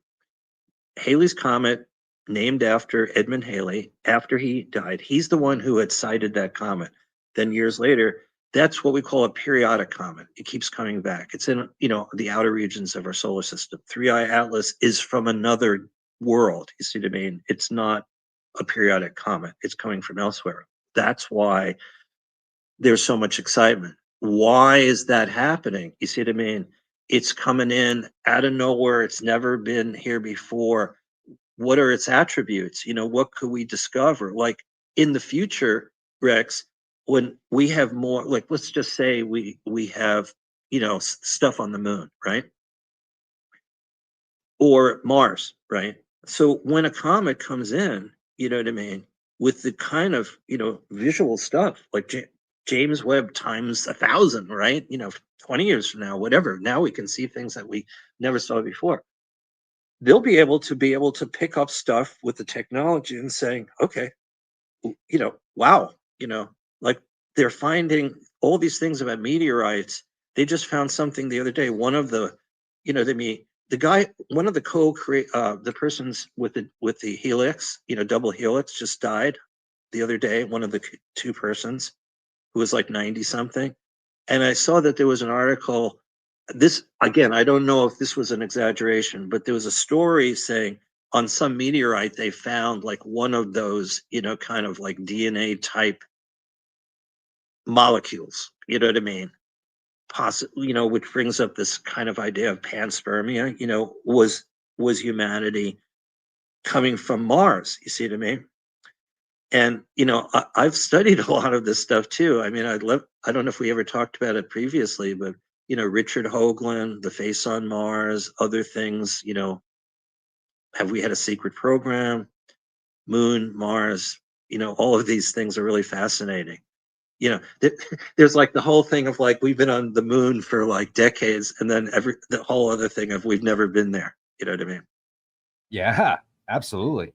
The one thing I'd like to remind, I know there's a lot of people who feel we faked the moon landing, but if we faked the moon landing, then we faked 5 of them. And would you ever want to, if you faked one, why would you keep trying to do that? Keeping 10,000, or, I watched it live in 1969, along with, 5 billion people around the planet. You know what I mean? So if that was faked, which I just feel it wasn't. The other thing is Get Astronomy magazine. I haven't gotten it for a while, but on the 50th anniversary of July, 20th, 1969, they did a special issue where they published dozens of color photographs that were taken by, Neil Armstrong and, the other two, Michael Collins, and the third one. And, from being on the moon, like I always find it fascinating. If it was faked, why would you rekindle in full color, you know what I mean, that amazing event in a magazine and online on their online version? And then again, I'm just trying to be logical to me. If there was only one moon landing, okay, could fight it out, real or not real. 5, plus the one that didn't happen, Apollo 13. Would you risk it if you were NASA? Dude, I'll tell you what, man. I'm going to stay out of this one, but no, but I mean, you bring this up every time. We talk about this every time. Yeah, but it is an interesting thought, right? I mean, it's an interesting thought, but I mean, clearly, if they're going to fake it, they're going to do everything they can to fake it. And there can be 50 million people that can watch the same thing on TV, but unless you actually went there, look, I think we've gone to the moon. I absolutely think we've gone to the moon. I think we've been there many times, but the original footage they showed us, whether it's real or not, I don't know, but I could definitely play either side of that. I'm not convinced that the footage is real, but I'm not convinced it's not either, Right. It wouldn't surprise me either way. Yeah. I mean, what we do know is that, I mean, unless this was all weird, the right stuff, they were the Mercury astronauts, right? Some of the stuff, 3 of them died in a fire, they never, Gus Grissom and so on.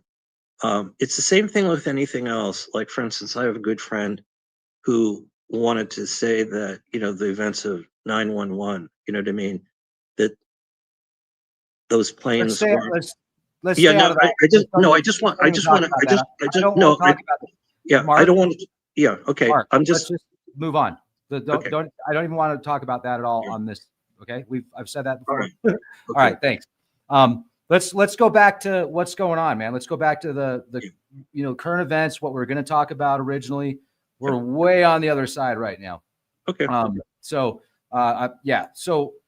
what are the star charts showing us for Cool. conflict with Ukraine and Russia and NATO and Japan and China? Did you run the charts on those, or?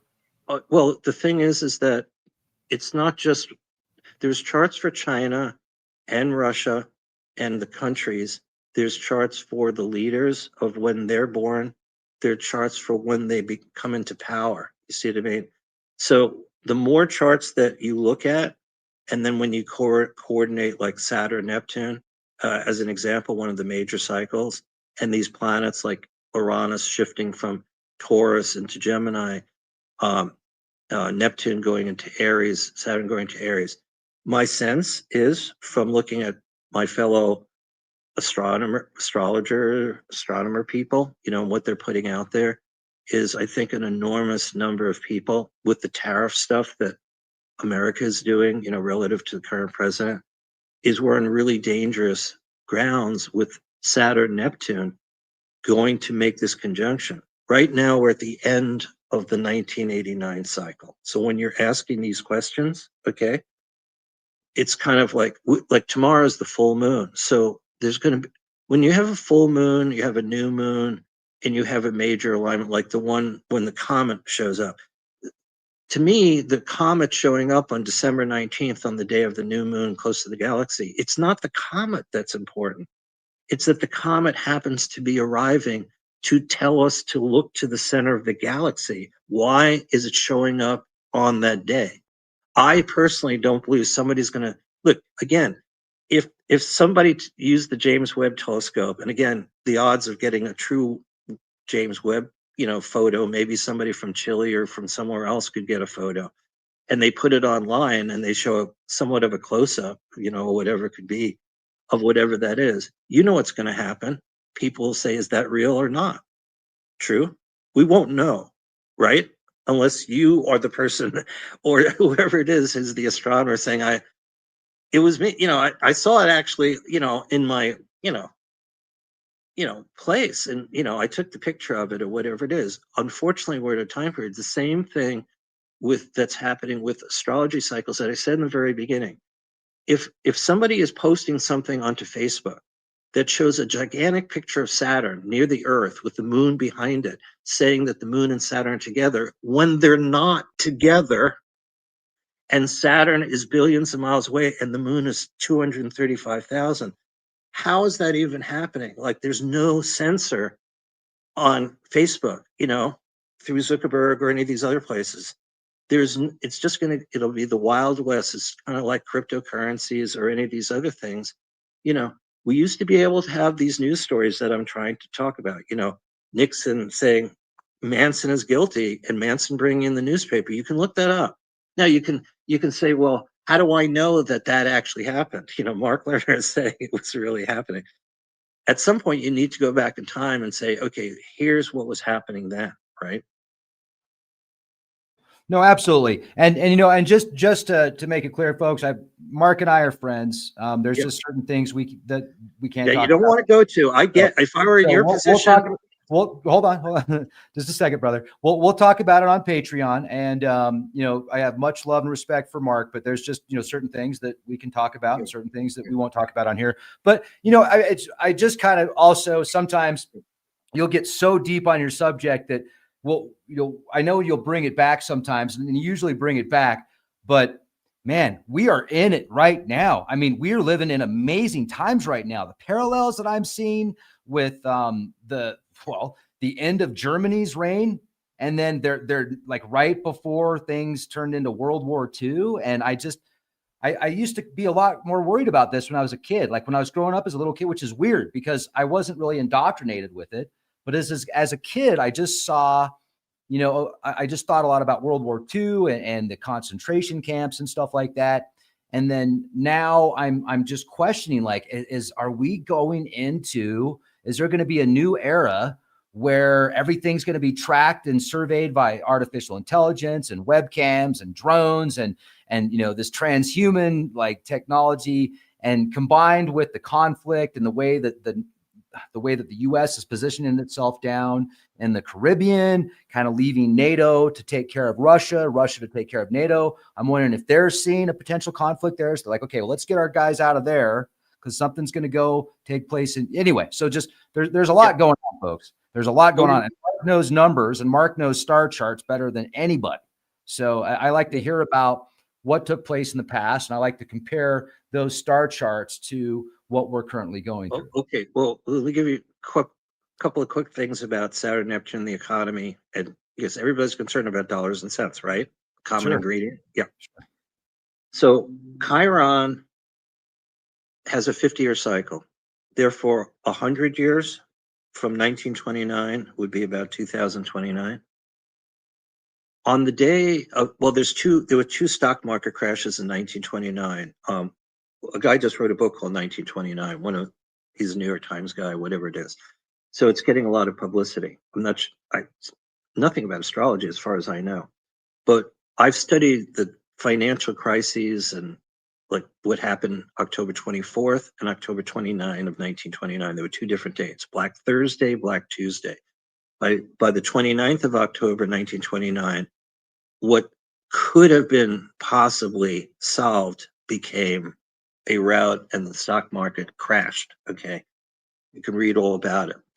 When that happened, Chiron was undiscovered, was exactly on what's called the orbit of the moon. It's known as, a lot of people might understand this if you've heard these terms, the dragon's head, the dragon's tail. It's not the moon itself, which is our closest neighbor, but the orbit of the moon. And the orbit of the moon in astrology has a lot to do with fate and destiny. So Chiron is going to come back very soon, okay, next year and the year after, to return to where it was in 1929, exactly on the dragon's head at this time. Like, in other words, the orbit of the moon has its own cycle, okay? 19 years going through the zodiac, actually retrograde. Chiron has a 50-year cycle. So they're going to match up. A guy has just written a book about 1929. My sense is that the other thing that's a common ingredient about what's going on with two Donald Trump administrations and the George Bush administration, and so on, is that the 1920s were a time period when we had Hoover, we had Harding, we had Coolidge. That whole time period, the Roaring '20s, was the whole time period of basically like what's happening now. Everything's going up. It'll never come down. This is the danger that a lot of people, that's why the stock market recently started tanking. People are still trying to make money. Gold is at what, $4,200? It's looking good. Yeah, but look at silver. Oh, yeah. Silver is Hot. silver. No, it is not. There is a block on silver. It's at 58 bucks an ounce right now, though. It's It gone up. should be hundreds of dollars an ounce. I like where you're going with this, Mark. No, it should be hundreds of dollars. The fact that it isn't is part of what is often called the plunge protection team. 10, 15 years ago, when I was studying everything about gold and silver, it was predicted a long time ago that gold was going to reach 5,000. It was, and we still haven't gotten to that point. I was reading article after article from all of these experts. It never happened. And part of the reason it never happened, and well, look, you're connected to some of these things. Governments like Russia and other governments are buying gold. You know what I mean? Because of all the stuff. And the same country like Putin that's making everybody feel uncomfortable, NATO, and, part of this whole thing, where I want to go with this is, like, I've studied what's called the nuclear axis. I actually discovered that in astrology, the events of Hiroshima, Nagasaki, the Trinity explosion, the first nuclear chain reaction of December 2nd, 1942, Enrico Fermi, my main discovery of everything that I've ever done is that it's basically right now. In Sagittarius and Gemini, these two signs, we're having the full moon tomorrow, is where over the last 100 years, all these events with nuclear technology and nuclear weapons and so on. Look, our current president has just several times, remember when he said a couple of months ago or recently, I want to do more nuclear testing. Oh, yeah. But he said that, and then suddenly in the next 24 hours, our own government, our own Pentagon said, we're not going to be this is what happens when a president just says something that they shouldn't say. It happened with Reagan in his second year. He was asked something about nuclear. This is another true story. I remember my magazine was happening, and he said, he was just into the presidency for a short time, and somebody asked him a question about, like, do you think a nuclear war could be won in Europe? And he said, yeah, I think that we could win a nuclear war in Europe. And immediately he had to take it back. His advisors had to take it back and say the president didn't mean what he said. He was just talking theoretically, because the Europeans were making it sound as if, well, okay, the American president think we can die from terrible radioactivity and there could be an exchange. And as far as America is concerned, he said, I mean, when the president of the United States said this thing, not so long ago, and then he said, well, look, he said the Russians and the Chinese are testing, so we need to test. That's what he then said again. But the point was, he didn't qualify by saying we're not testing, we're not going to actually test underground. We're going to do other kinds of testing. You see what I mean? He didn't explain what kind of testing. So it created a whole furor. You got to be careful what you say as president of the United States. Unfortunately, we have someone who's doing all these tariffs and so on, and this is alarming a lot of the conservatives and so on in the Republican Party and on Wall Street. And that's why there's been all of this tension going on. And if we hit February 20th, the exact date of the Saturn Neptune, and I think 2026, just numerologically, it's a 1 year. Okay. Numbers are important. 2025, 2025 is a 9. We're accumulating 9 years. And it's interesting that if you go back to 2016, when Donald Trump beat Hillary Clinton, that was also a 9 year. So we've had this person who's been president now twice, both coming in at 9 years, 2016, 2025. Okay, there's other reasons this year is really incredibly powerful. 9 is also the sign Sagittarius. Okay, and our president is born at a total lunar eclipse when the moon is in Sagittarius. So there's a reason why he's in power at this particular point. But we're going to go from a 9 to a 1 as soon as we go a couple more weeks into the beginning of January. And by the way, at the day that we have January 1 and January 2, Mercury shifts from Sagittarius to Capricorn, an earth sign. And on January 2nd, Chiron appears to stop moving in reverse, makes a station, and start moving forward. This is a very, very powerful beginning of a year that's also a numerological 1. So on a 1 year, it's like it's independent. It's just being born. It's like leaving, what is 9? Also the pregnancy cycle. So in numbers, you go 1 through 9, then you get 10 and you start all over again. See what I mean? So in numerology. So this other event happens February 20th, which is very close Saturn Neptune. Also at the 0 or the 1 point of Aries, there's all this 1 energy. And 1 energies basically means some unusual thing, like a black swan event. We didn't even know what that meant. A guy wrote a book about black swan. Nobody was even thinking about that. You know what I mean? An anomaly, a shock, a surprise, something just comes out of nowhere. You see what I mean? So that's this comet happening synchronistically on the day of a new moon in Sagittarius, the sign of the Archer, directed right at the center of the galaxy. So I can't imagine, and I have a good imagination, that somebody or some group, I mean, you'd have to coordinate astronomers from all over the world and say, here's what we actually saw. Yes, it was an alien spacecraft, because otherwise people are not going to believe it. But what we do know is that there's going to be an excitement. People have dreams, they'll have visions. Wow, it's making its closest pass. And then in retrospect, what will happen, Rex and everybody out there, is astrologers will start writing about the exact time or as close of the time. And we already know, what's happening on December 19 astrologically. The sun and moon are together. There are other things happening with Venus and so on. And it's all directed where the Earth and the center of the galaxy are located. Why that's happening on December 19th is a sort of almost like a divine synchronicity to direct us to the greater whole. And when that's happening, it feels like all bets are off regarding the economy and these different things. Okay. So it feels to me as if, like, would there be disclosure, as an example? That movie just came out. Okay. Uh-huh. It's not just the United States. Here's the thing: it's all the governments. Just about everywhere.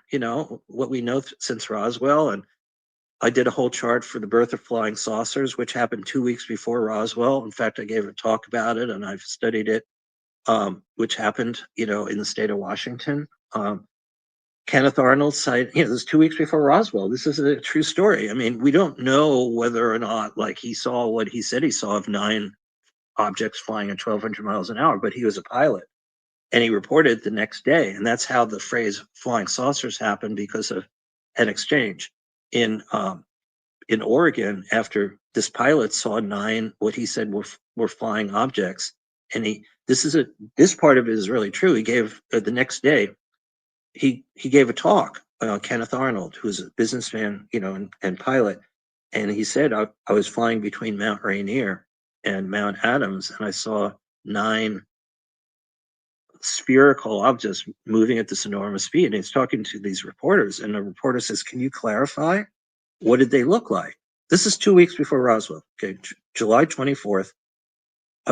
June 24th, 1947, and he marked down the time, 2:59 in the afternoon. So I've done a chart for that, and I've put it out there years ago. It's on my website and all that. And the reporter said, "Can you describe what it is that you saw at 2:59?" So Arnold says, "Well, if you take a stone and you throw it, you skim it on water." And as he's saying that, right, the reporter says, "You mean like a flying saucer?" That that interaction between Arnold and the reporter makes news. And then within 2 days, that's why, for instance, in Roswell, the Roswell paper, you know what I mean, on July 8th says flying saucer discovered, found. That's right. Because Yeah. the word flying saucer had never been articulated until 2 weeks before, because of Kenneth Arnold. Anybody out there, go to Wikipedia, put in Kenneth Arnold, put in flying saucers. You will get all this stuff. Now you have to sort through it, but the point is, he has an exact time. He was a pilot. He was working for. He has very interesting history, and I've studied his chart as well. But at any rate, he's a real person. He was a real pilot, and whether he saw these things or he didn't see them. But now we know that a lot of sightings, right, have happened near volcanoes and mountains. And Hanfield, a nuclear facility in Washington, is not very far from where all this was happening. And we also know that a lot of the UFOs have happened, like, again, Roswell and other places where we have nuclear or atomic facilities, not just in the United States, but elsewhere. Man, I'll tell you what, Mark, you know your stuff, man. You know your history. We should make some predictions for 2026. Well, okay. Well, I feel, okay. So based on the Saturn, Neptune, February 20th, and a lot of the planets, like, again, Uranus will enter Gemini, where it was floating around. Gemini is a sign of words and language and communication, the news media, this whole thing of artificial intelligence. This is like, in A Space Odyssey, the from '69, you know what I mean? Arthur C. Clarke, the what do you call them? The middle things that just show up, right? The obelisk, the monolith. Yeah, the monoliths, and watching that movie I was 19 years old, 18, 19 years old. It's very interesting, actually. This is actually true.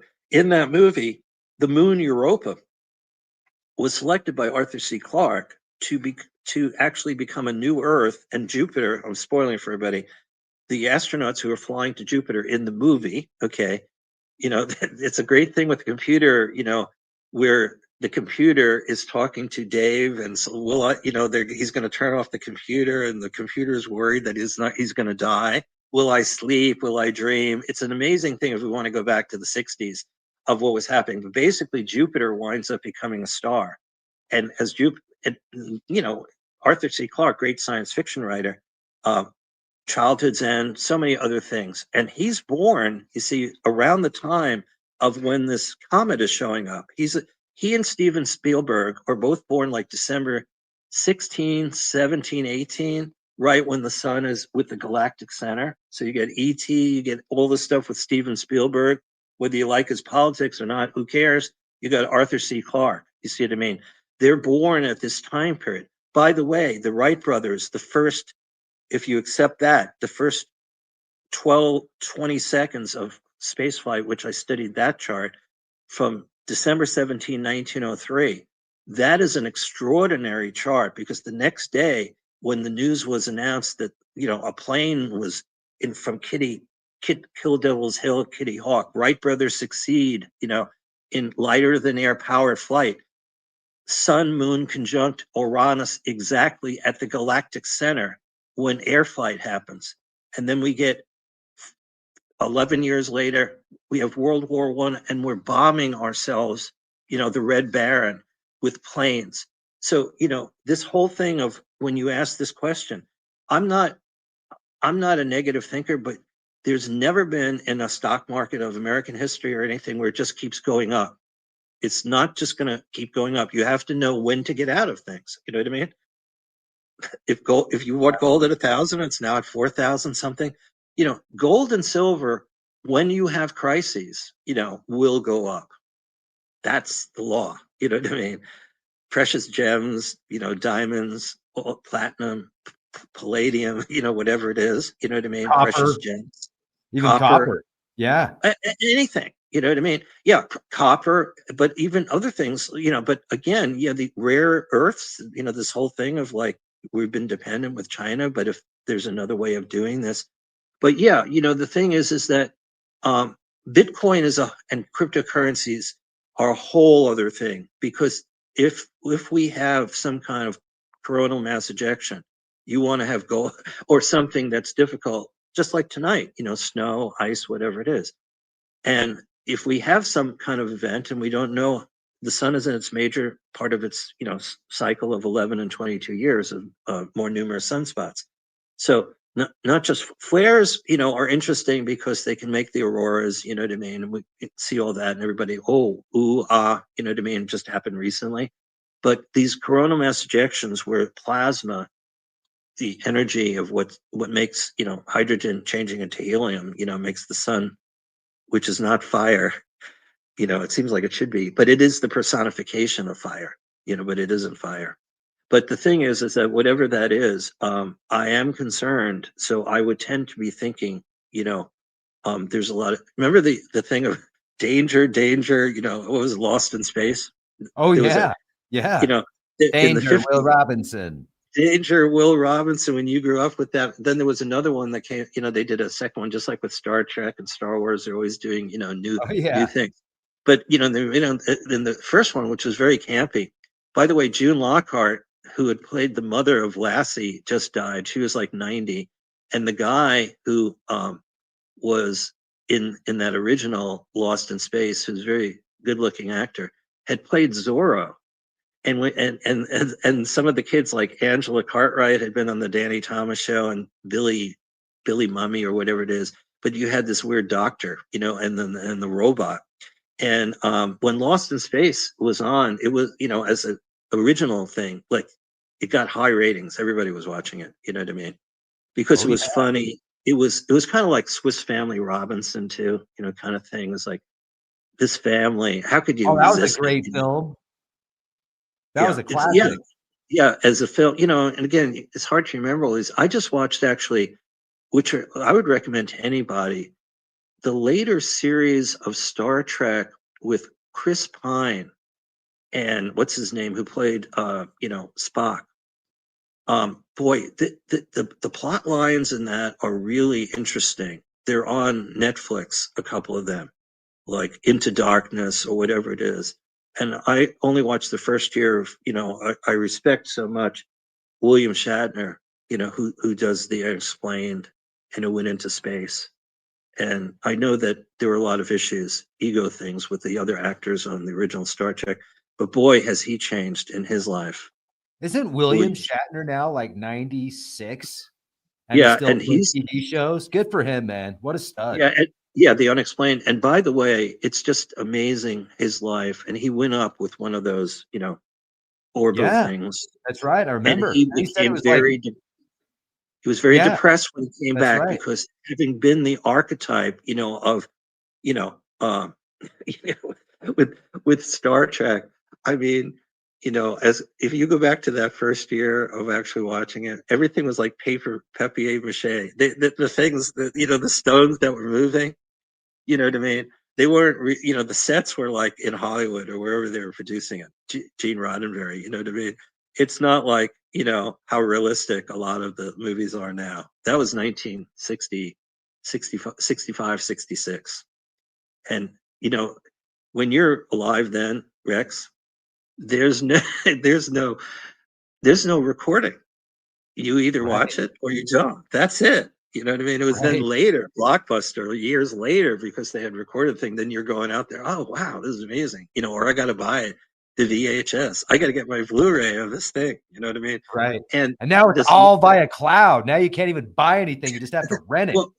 well, yeah, this is really terrible because at least with Blockbuster or something, go in, and so you rent it for 2 days or something, get your fill of whatever it was, or a Blu-ray or whatever it is. And I think, to me, this is one of the, from society, having majored in sociology at Michigan State, and I graduated that degree, got into astrology, didn't become a doctor like my dad.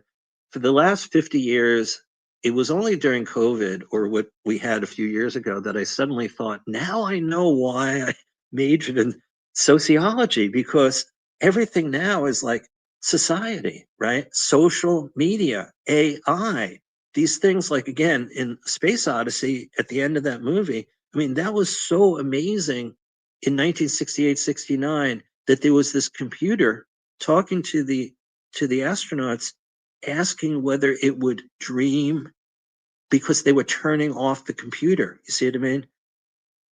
That's Anyway, right. it's part of how that Yeah, ended, because the whole spacecraft was sort of plunging into Jupiter. Jupiter was changing, it was becoming a star.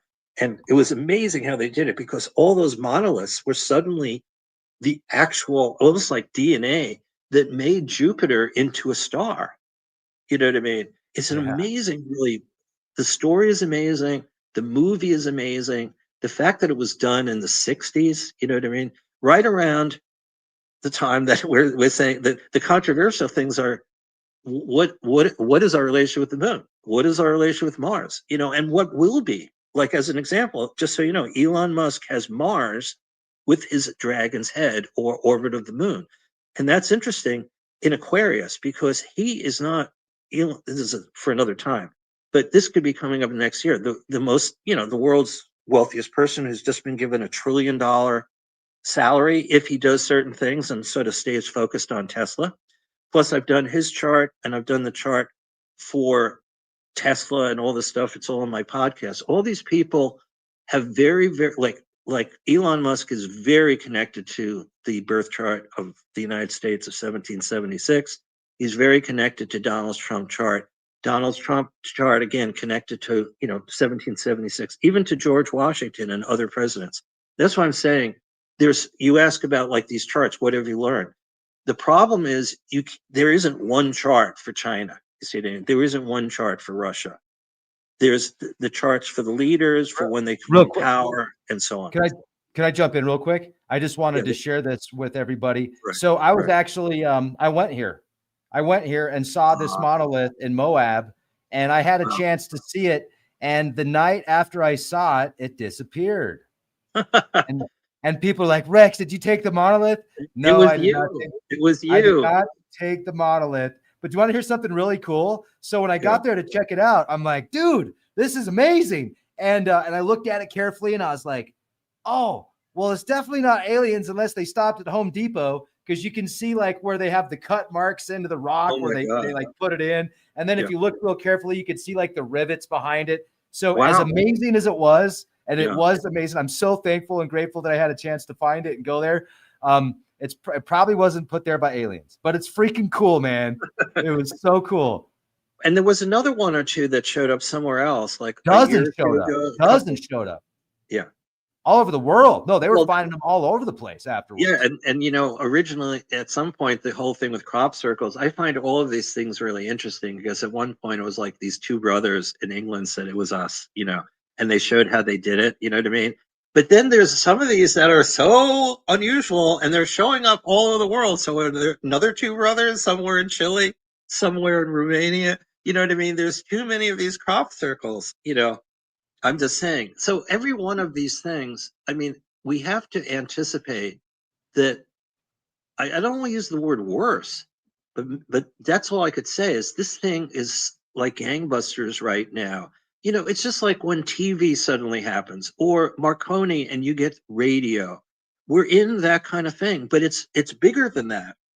And the challenge that we all have is that, again, and I say this humorously because you bring up the monoliths, and in that movie, it starts with, like thousands of years ago, when humans like, well, they try and make it seem as if, you know, there's evolution like Charles Darwin. Again, we have the alternative kind of way of looking at it. You and you do a lot of shows on this, right? The Sumerians, Nibiru, you know what I mean? The planet that comes around every 3,000 years, the gods, the Bible, right? Giants, what is the truth of all these things? You know what I mean? Chariots of the gods and all this stuff. And then you have like in that movie, right? Space Odyssey is more like, okay, there are these monkeys, right? And the monoliths appear. And then suddenly in the beginning of that movie, they start killing, there's a power struggle of the monkeys. You see what I mean? And that brings in a new evolution. I think that's important for now. So to try and answer your point, one of the things, remember the movie The Day After Tomorrow in 2004? Oh yeah. One of my favorite movies, you know what I mean? Again, between Dennis Quaid and all the things. Now, what's interesting is the founder of, Art Bell, who passed away, and his colleague there who wrote Communion. They're born only 4 days apart. They wrote Art Bell from, coast to coast, from Nevada and all of his stuff that he brought, to the world while he was living. And the author, why am I forgetting his name? Anyway, I have the magazine over there. They're only born 4 days apart. And the thing is, they wrote the Coming Superstorm. And then the director of the same guy who did Independence Day in 2012, the German director, he created 2004, The Day After Tomorrow. And the thing is, I'm seeing a lot of stories about the current in the North Atlantic, you know what I mean? And in that movie, what was supposed to happen in hundreds of years suddenly happened, you know what I mean?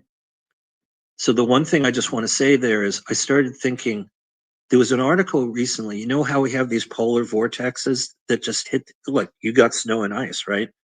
And then that moves on. Okay, we just had a nor'easter on the East Coast, you know what I mean? And first it was hitting like wherever, Minnesota, Michigan, you know what I mean, went through the East Coast. So I saw an article that was talking about, this polar vortex. And it's not inconceivable to me. I'm not making, you asked for prediction or projection.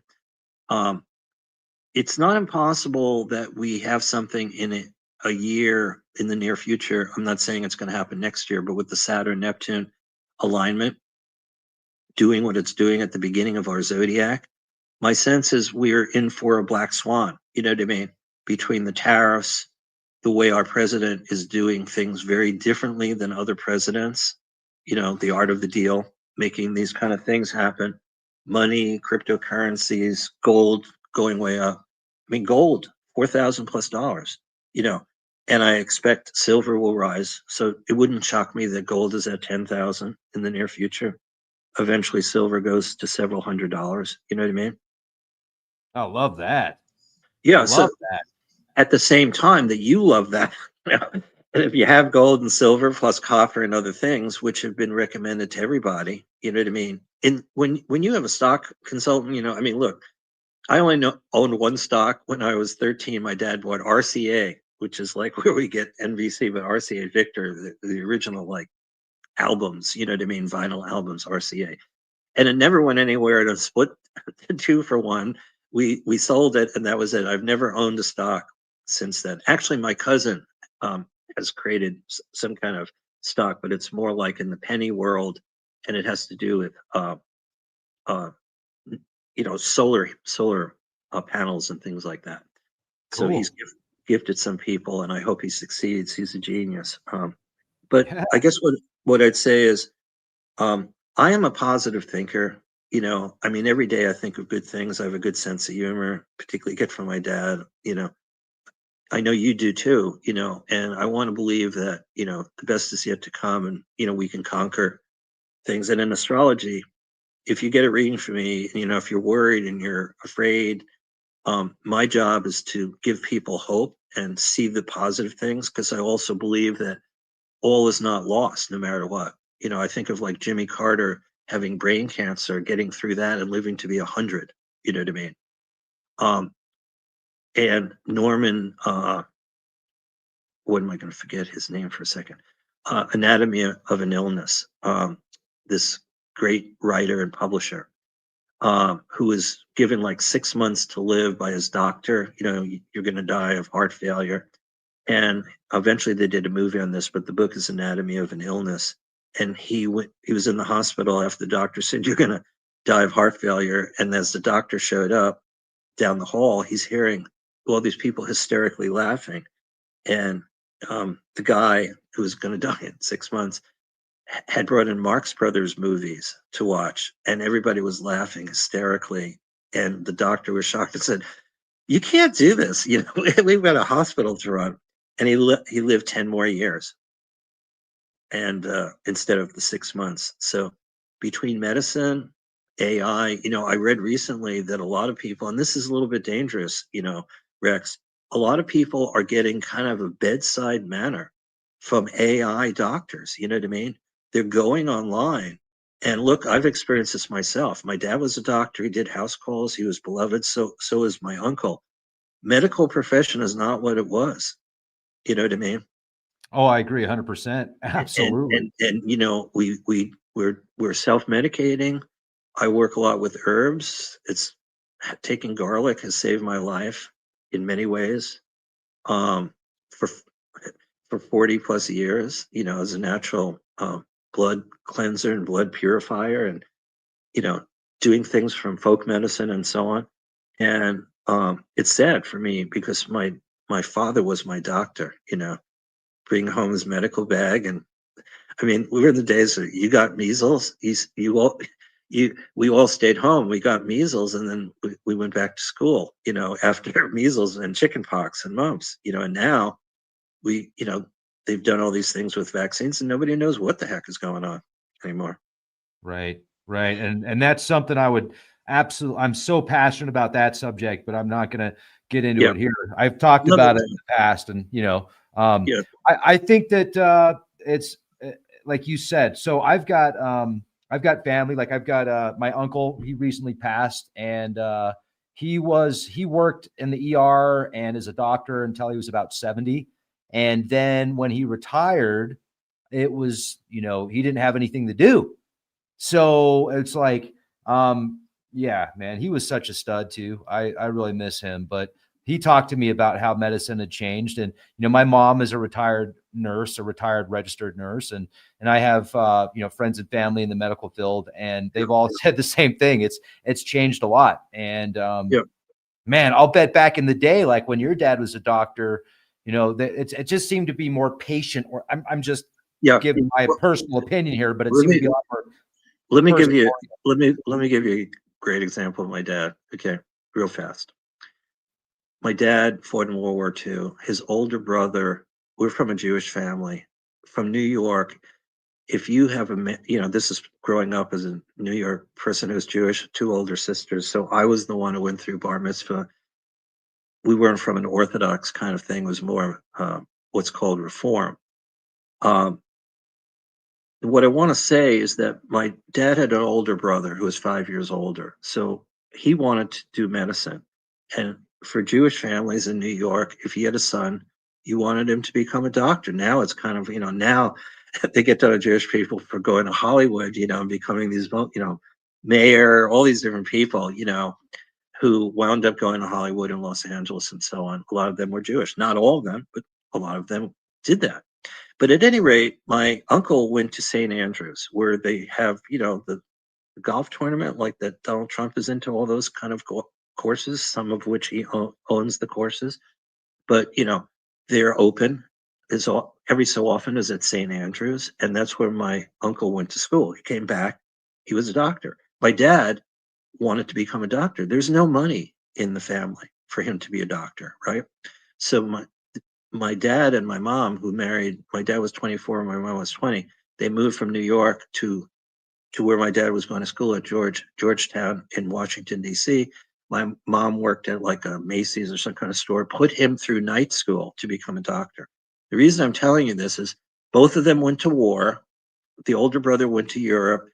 My dad went to the Philippines. They both survived, so that I'm here, and my cousins, um, two of my cousins became doctors. I didn't, which is a whole other story in itself. But the point is that You're what I a wanted doctor of astrology.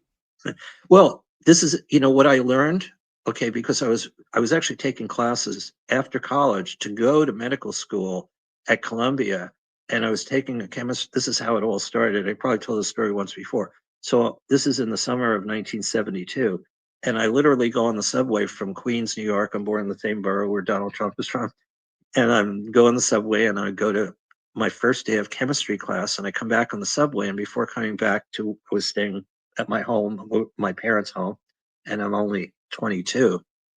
Um, I stop in a bookstore and I see this book called Astrology is the Space Age Science. I take it off the rack. It's a hardcover book, and I start leafing through it. And that's where I see that the author is saying, do you know that Copernicus, who on his deathbed said we live in the heliocentric system, and then Galileo, and who then is imprisoned by the church people for saying the same thing, and Galileo discovers the moons of Jupiter in the early 1600s, and then is locked up, in his home because he's saying things that were not true for the church, and that the Earth is the center. And then Sir Isaac Newton comes in the 1700s. The author is saying these were not just astronomers, they studied astrology. And when the biographers started writing about these big figures, Copernicus, Galileo, Kepler, Sir Isaac Newton, this author who said astrology, space age science, says the biographers of those people said these were these giants, right? They changed our whole perspective of the solar system.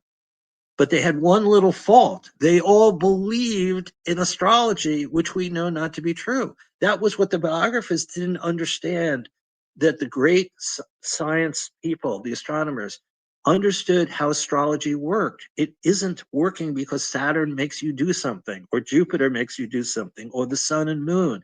That's not how it works. It works because of synchronicity, what's called as above, so below. So the pattern, when people are doing this, in case you're one of these persons who thinks that astrology is a pseudoscience, whether it's Donald Trump's birth chart or the Declaration of Independence or Putin's chart, or when Russia comes into being after the Soviet Union and you take the hammer and sickle down and you raise the Russian flag and there's a rebirth of Russia, these charts are the beginning points of a destiny pattern based on sun, moon, and planets, not because they're doing anything to us, but because it's like an inner psychological or synchronistic pattern. You see that it lives inside of us because we take a first breath, or a declaration is happening, or somebody, takes the oath of office. So it happens at a moment of time. This is what Carl Jung said, who was the Swiss psychotherapist, but he also studied the charts of married people. You may know that Jung also got into UFOs. He did so many other things about mandalas and all these other things, very different than Freud. So Carl Jung basically said what happens at a moment of time has the qualities of that moment of time. And that may sound like, what is Mark saying? What am I saying? What I'm saying is that every time, every minute of time, every hour, and so on, there are these patterns of where the sun, moon, and planets are. So again, the way Jung was able to write about it was whatever happens at a moment of time has those qualities, like numerological qualities. soulful qualities, spiritual qualities, resonant qualities, wavelengths, the things that we're now understanding of how frequencies, right? All these different things. So it's all those kind of things that are happening in the ethers, including AI and all this stuff, that makes us who we are. You know what I mean? It's not because Saturn, like again, Saturn was considered a negative influence for thousands of years. So if somebody fell down and they broke a leg, like I did when I was 3.5, I have a pattern for when I was 3.5. And if I wanted to blame a planet, I could say Saturn made this happen. But it's a synchronicity. It's not the real planet Saturn, you see, that made me break my leg. It's that at that moment of time, a kid jumped off a little wagon in the nursery school, and I did that also. And that's my first memory. And then it's a true story because I have a cast and I still feel in my right leg where that happened, literally, like the cells. When I see somebody falling or a kid running or something, I don't think about like in my brain or in my heart. Like I feel it actually in my right leg, exactly where my leg was broken in two places. So what I'm saying is we're learning all kinds of things biologically and on every level of science and something of things that we never realized. And this is basically what you're doing. You know what I mean? Bringing in all these different concepts and ideas.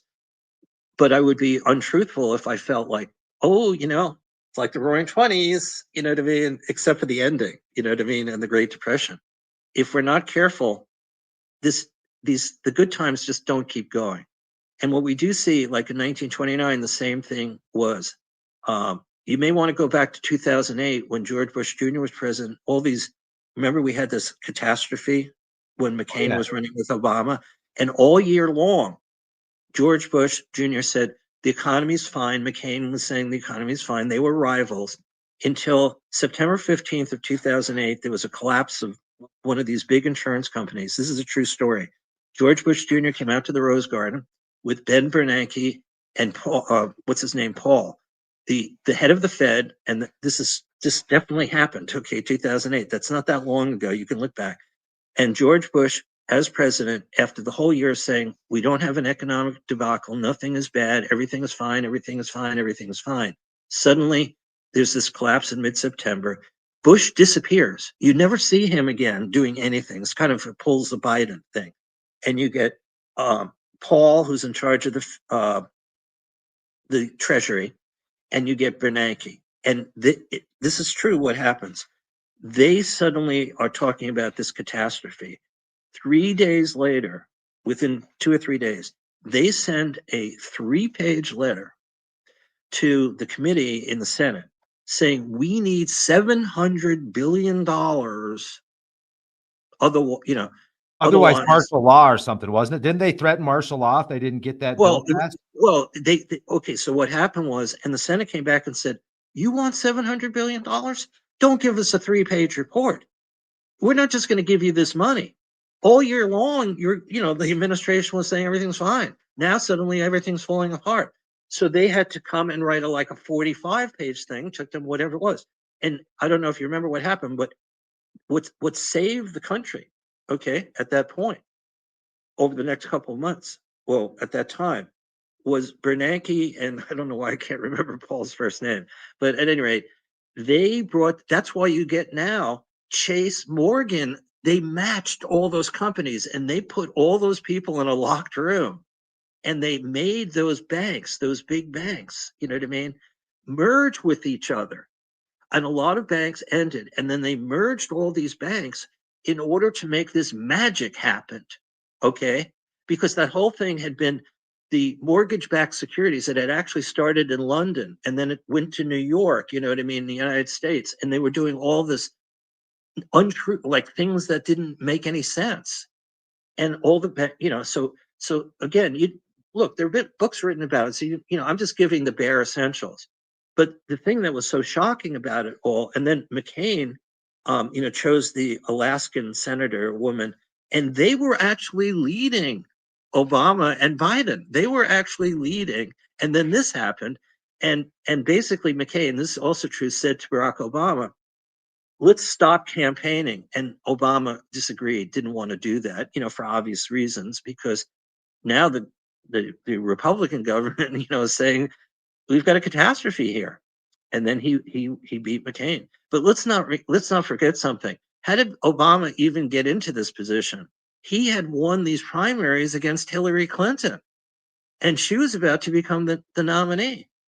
So she not only was, eliminated there, and we get the surprise of Obama for 8 years, but then she winds up being his Secretary of State, and then she runs thinking like, there's no way I'm going to lose to Donald Trump. How could I possibly lose to Donald Trump? And she loses to Donald Trump. I'm just saying, like First Lady of the United States, Hillary Clinton, her chart to me was not the chart of somebody who was going to become president. So I didn't, don't have to be a liberal or conservative or whatever it is. It just wasn't there. You see what I mean? Right. Obama's chart actually is very connected to the United States chart and to the Declaration of Independence. And by the way, if kind of people want to disagree with him, his hero was Reagan. That's why Obama's? Yes, because what Wow. happened was he was too young. He was born in August of 61. When he turned 20 plus years old, there was actually a biography movie about him. He was at City College in New York, and Reagan became president. The great communicator was Reagan. Okay. Reagan was the great communicator at that point, and Barack Obama was, has a connection with his chart as well. It has to do with Aquarius and some other things going on. And so that's why Barack Obama, as a young senator, thought like, I mean, you were there between him and Michelle. They must have, like, she must have been saying, "Are you out of your mind?" Probably more like, "Are you out of your effing mind? You think that somehow you're going to do this?" You know what I mean? And be able to fight against Hillary and win, from within. Somehow that happened. You know, he was only a senator for a couple of years. It's kind of what happened with Lincoln. And Obama was from Illinois. There is a connection there. How did Lincoln ever get to do what he did? He was only in Congress for 2 years. He lost the debates to Stephen Douglas, who became the senator from Illinois. But he had made a name for himself. Same thing with Obama in the convention of whatever it was, 2004. You know what I mean? The convention of Kerry, John Kerry. He gave, like a speech. Suddenly there was this person, Obama, you know what I mean, running around. You know what I mean? Right. He mounted, Right. It was weird how that happened, the way he got in. And I remember when actually, if we go back to when he started to run for president, they were comparing him to JFK. I remember the news would show JFK on the beach with his shirt unbuttoned, and then they'd pan over to Barack with his shirt unbuttoned on the beach, all hip and cool looking, attempting to be. So anyway, he's hip, yeah. man. He's the hip president, Well, That's what what's they funny thought. is that even though, of course, the Democrats are, out of commission for the moment, he was born in 1961. So the thing is, you see, he's only 64. Right. He was Right. 47. And Yeah. just let me just throw this out for a second. Theodore Roosevelt, again, I mean, I don't want to get into this too much time and so on, but when McKinley was shot in Buffalo, he lingered for several days. You asked about these stations, are all present. Well, a lot of the presidents, Lincoln had stationary energy, like Kennedy did with the planet Uranus. When Lincoln was shot and killed, there was a station. On the day that John F. Kennedy was murdered, and I've studied this forever, Chiron was not moving. Chiron is not just a healing force and wounded energies and holistic things and all these amazing things and far out stuff. But when Chiron is super strong, what happens is the twilight zone happens, you see. And Donald Trump was born when Chiron is not moving on the United States Saturn in the sign Libra. So we're basically, with Donald Trump as president the first 4 years and now, like it or not, and I could prove this, Rod Serling, who invented Twilight Zone, was born, he lived a Chiron cycle of 50 years. By the way, Rod Serling, just before he passed, obviously, did a whole thing on Chariots of the Gods, you know what I mean, back in 1972, 73, whenever it was. And then he passed away when Chiron came back. And his chart, Rod Serling, is connected. His Chiron is the same Chiron that the United States has from the Declaration of Independence. That's what I'm saying. I wish I could answer a question that you gave you give very good questions, or about like, hey, can we figure out where this is going to go? And, I've been on so many different shows and just my own podcasts and everything over the course of time. I was on the radio in Middleton, Wisconsin, back in the um, early 80s. And my business called Great Bear Enterprise. And on Friday, the local radio station would call me up, Rex, imagine this. And they'd say, so Great Bear, give us the astrology of the next week. You know what I mean? We always had fun with me as Right. Mark, and also the fact that I'm connected, or I created my business connected to the 7 stars of the Big Dipper, the Great Bear, which is a whole other kind of story about how that happened. But at any rate, yeah, between things like I said with my dad, let me go back to my dad. I never mentioned this thing, and then I'll, if we're done, we're done, or whatever you want to do to finish up. My dad would take me to his office, which was 15 minutes away. We lived in Queens. He was serving a German immigrant community. He had sort of got this job from somebody who retired after he came back from World War II. So he's a Jewish doctor, and these are Jewish German, immigrants who are living in Brooklyn, right? They love him. We had a beer stein collection in our basement of, like, I don't know whatever happened to it. These were not like fake. You know what I mean? Beer steins, like the whole thing. Oh When is yeah, it? When those did are they awesome. do that thing? In a lot of our states where there's German population in Germany, they have these whole things with drinking and beer and everything like that. We had dozens, because every time there was like a holiday and they knew their doctor was Jewish. I mean, we're talking about German Jews in America, in Brooklyn, right? And the point was this: so my dad had one nurse for the entire time, Christine McCarthy. If you called, you either got the nurse, or the phone was just ringing. There was no answer machine, right? But my dad, I would sit there. He would just bring me there, show me the office every so often. And he said to me something, again, this is the 1950s. And I said, Dad, so, what do you say to people, right? Like when they come in, fundamentally what it is.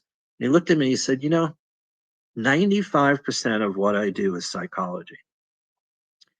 He said, they come in and they're looking for somebody to just be like, to help them and nurture them. So I'm talking about these 2 brothers.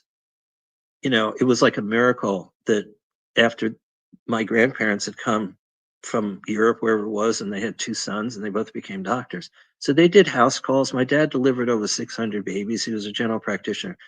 But this was the thing I wanted to tell you. So, so he would say 95% of what I do is psychology. So somebody comes in, doc, I've got this aching, foot, whatever it is. And unless they really needed to go to the hospital, he would say, well, take 2 aspirin like every 4 hours. In those days, you had aspirin, okay, was one of the key things. Now they say, well, you could be allergic to this or that.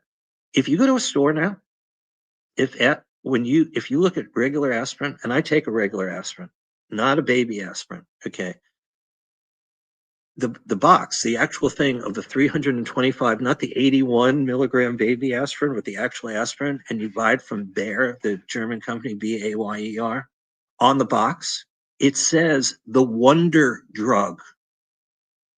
Now, we've had an FDA for a long time, and I'm just saying, you read a lot of stuff, hey, don't take aspirin, it could mess up your stomach. Do this. It's a coated aspirin. So again, it is true that if you have an uncoated aspirin, it can make up your stomach, if you don't drink enough water or whatever you're doing. But when he told me that, my feeling is, if aspirin, which comes from the willow bark, this is the thing, which is a natural herb, you may know this, you know what I mean? That's where aspirin comes from. So it comes from nature, you know what I mean? This is not some fentanyl thing. This is not some whatever, you know what I mean? And maybe we're not supposed to go here either, but I mean, when they were selling Coca-Cola, right? You know the history of that, right? Oh yeah, like wasn't there almost an ounce of cocaine in the original Coca-Cola bottles that they sold?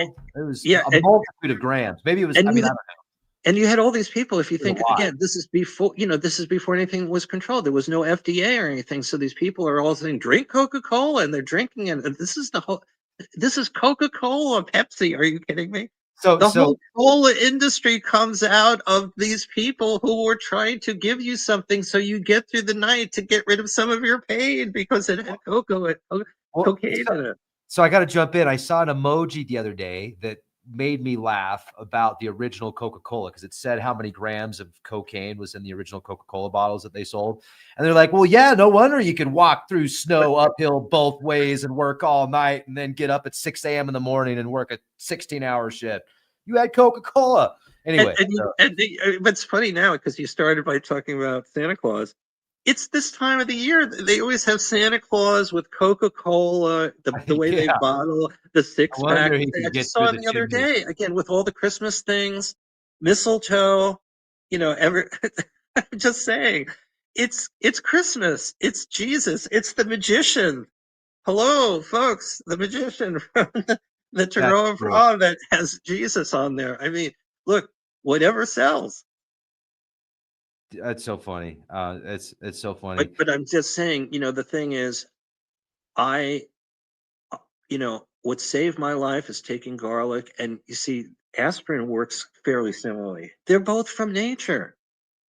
Aspirin comes from the willow bark. Read about it. Willow, Willow. Now, again, if the FDA or if, I often say something and then something happens. Remember, like what's been happening with Tylenol and RFK Jr. and we had the Tylenol thing. This is when you were little in I got to jump 1982. in. I got to jump in because somebody Okay. said it's not. They said it's not grams, bro. Well, first of all, I'm not really, Oh, I okay. don't know. I said Here's what 325, here's what it is. Here's what 81 to according to 325. Wikipedia. According to Wikipedia says Coca-Cola once contained an Oh, estimated 9 milligrams of cocaine per glass. For comparison, a typical dose or line of cocaine is 50 to 75 milligrams. Well, thank you, Wikipedia. I had no idea. well, Wikipedia can't always be trusted either because it's just people like who supposedly want, it can You change don't time. say. You don't say. Oh, let's stay out of the Tylenol. Let's don't get into the No, Tylenol thing. Tylenol gone. Yeah.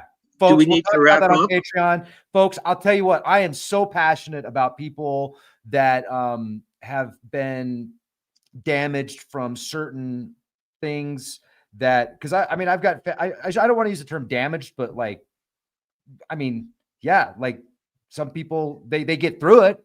They may overcome it, but yeah, some people there's a lot of side effects to a lot of stuff out there. But we'll talk about that. We'll talk about that on Patreon because I still don't know. We want to keep things smooth and we want to be thankful and grateful that we're here on YouTube. I'm also on Rumble, folks, so you can check me out over on Rumble. And you know what? Let's change subject. Let's jump into something else. I want to show off Mark's website. And Mark, I don't know what you do, but when people get their charts read by you, they love it. They like I've read so many comments and emails that people have reached out to you and you've done charts for them and you've helped them and they love you, bro. They love you. This is his website, greatbearenterprises.com. Mark has 50 years almost, maybe even a little bit more than that now. I mean, it's time's cruising of astrology research, and he's dove into numerology and the occult, like esoteric stuff. When I say occult, I just mean hidden. Nothing negative, very positive. Psychology. I mean, he comes from a family of Jewish doctors. Of course, he's smart. You know what I mean? Like, how could you not be smart, man? Well, Like, anyway. So, well, yeah, the cool. thing is that I get excited to be on the show with you. I have my own, breathing issues. I had walking pneumonia when my younger daughter, who's created a lot of this, Katya, um, 44 years ago, and I got walking pneumonia because I had to take 2 doses of antibiotics. So I do get asthma type things. And then last year, I never got COVID that I know of, but I did get walking pneumonia again. And the funny thing was, just want to say, thank you for showing all this. We have 20 different astrology reports, plain English. You can order that. I have three kinds of consultations. I have 130 podcasts that are all complimentary, and I created a school, 36 classes, to learn astrology. It used to be $700 and it was $600. Now we're selling 36 classes to learn astrology for $199. And there's the cosmic calendar I've done for 44 years, which is what's happening in the sky, like you're showing here every day. What are the cycles? So all of these things are affordable. You know what I mean? We have, this is my ex-wife. We both created what's called inner tarot cards. She does flower remedies. We put her on there. And then there's the inner tarot cards that we created. Fairy tale kind of tarot, major cards, minor cards, 78 cards. And then some more things that are happening that have online there, and just a whole bunch of stuff. So yeah, go there and figure stuff out. That's my podcast section, Astroscope. But thanks for showing all of that. But the thing is I get up for these things, but like anybody else they recently had something on 60 Minutes. It came across on Facebook and I was like, why do I have to hear this? Like somebody said, if you're 75 and older, that's when all your problems start happening. If you've been able to live to 75, and it was like, I just turned 75. So, I didn't want to watch the rest of that 60 Minutes. I used to watch the show a long time ago, but it's like, there's too many story, like what I hate, and I think you're in agreement, but I was a TV watcher for most of my life. And every night now, and I don't get to watch a lot of stations. Almost every commercial is about, some kind of prescription, some kind of thing, you know what I mean? I know, it drives me crazy. And the first thing they say is, you could die from this. And here's the one I love, and I'm just being facetious here. And it says, if you're allergic to blah, blah, blah, don't take it. Right. Like, what the hell? No shit. How dumb are the American people? Obviously, if you're allergic to something, you're not going to take it. But in order to prevent like somebody seeing an ad, oh, they didn't say that if I was allergic, and they didn't say it. So now I can sue, Lunestra, the thing with the butterfly, like in order to sleep, they have a butterfly flying around or whatever it is. And it's like these commercials. I mean, talk about things that should be illegal. At any rate, I mean, my dad is long gone, bless his soul, 20 some odd years ago. And sometimes I just want to talk to him and say, do you watch television? Right.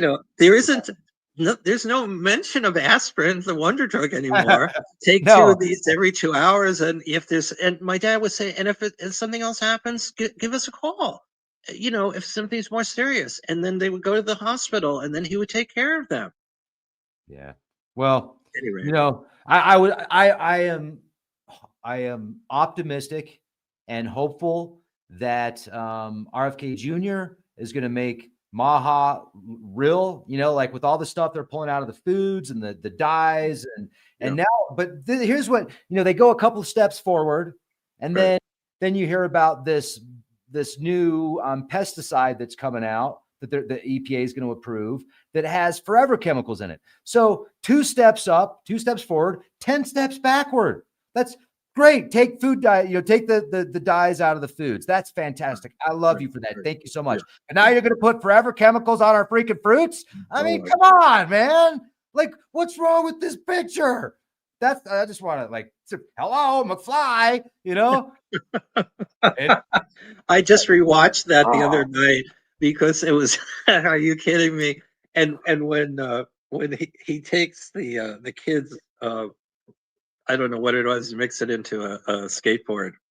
Yeah. And the mother and his future mother falls in love with him. He's going to change everything. And his family starts disappearing in the photograph. Right. And I love the beginning with all the clocks and the dog is Einstein. Yeah. Man, that movie. I walked through. So check this out. Talk about Back to the Future stuff and Matrix stuff. Back in 2019 or 2020, I was on the Weather Channel. They had me fly out to California with Greg Allison. He's a rocket scientist dude.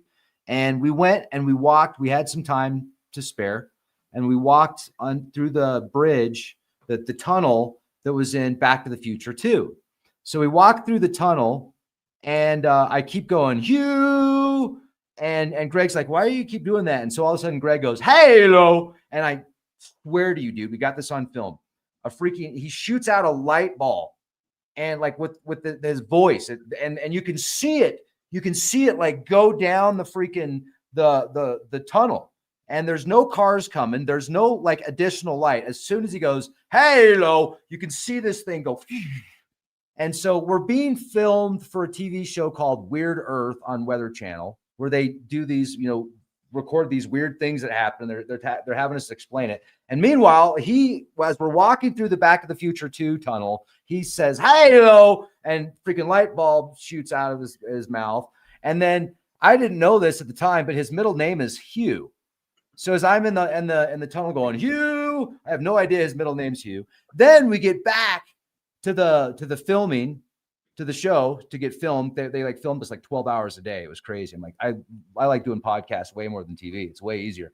But so anyway, when we get back to the filming, I give him a hat. And the hat that I give him, and I had no idea we were going to go to the Back to the Future tunnel. The hat that I gave him is literally a McFly special hat. It's a tinfoil cap that we make, and we call it the McFly special because it's a Back to the Future hat. So the whole thing, the way that whole thing took place was just like total Matrix, dude. Total Matrix. Yeah, what other quick thing, since you mentioned about number 2 and that Back to the Future, in there, or did they not? I believe in the one I was watching, the first one, the doc mentioned about like knowing the future, because at the very end he's going into the future and he comes back to be with the two of them, Marty. I mean, with Jennifer, the girlfriend, and they have to go into the future. And Doc says, "It's not you, it's your kid." And they fly off, and in the vehicle there. But the thing is, wasn't part of the thing that actually said in part 2 was there was a moment there where they're able to go into the future and they make this prediction that the Chicago Cubs are going to win the World Series in 2016, which is the very year that they won the World Series. Really? I think that was in number 2. I know that in number 2, they make a prediction. It's what's his name? The bad guy, Biff. He's able. It's either in 2 or 3 where he is able to go somehow. He goes into the future, however he does it, and he goes into a store and they talk about the Cubs winning the World Series. And I'm pretty sure it was. I know it was in the future because he's going in the future. It was the actual year. And again, the movie was created like in 1987, 88. Yeah. And of course, the Cubs hadn't won since, you know what I mean? I mean, the World Series since 1908 or whatever. I mean, they had been in the series, but they hadn't won. Mm-hmm. And then they beat, Cleveland in a 7-game World Series. I think it was the very year. Now, if that's true, then talk about a prediction. Then you got the screenwriters and the director and so on making a plot line. I haven't rewatched it, but it would be very easy. No, here's what it was. You're close. Okay. Back to the Future 2. Okay. 1989 famously predicted the Chicago Cubs would win the World Series in 2015. Oh, so they would. While the Cubs did not win in 2015, they won the World Series in 2016. Well, that's still amazing. 1 year later.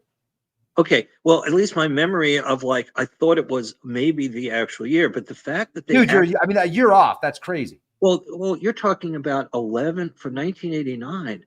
You're talking about they predicted 26 years in the future, and it actually happened 27 years in the future, but it didn't happen before that. It's wild.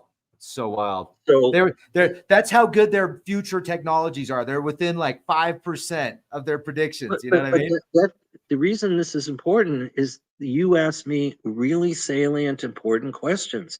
And part of the reason astrology is considered to be a pseudoscience, you see, is this is the problem of actually modern astrologers, which I do not belong to this group. My main astrologers, a man and a woman, were holistic.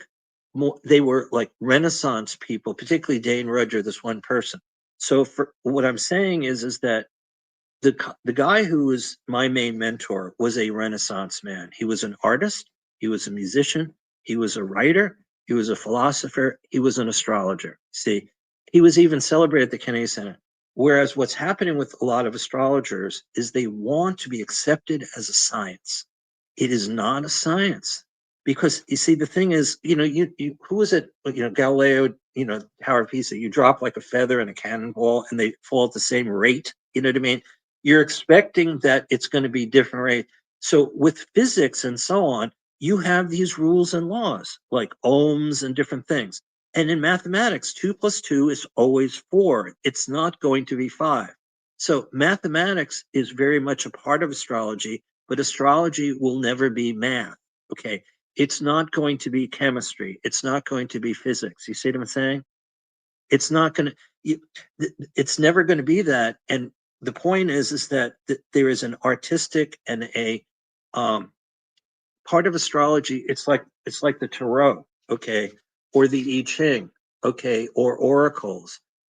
Astrology is an oracle, it's an art, it's a language.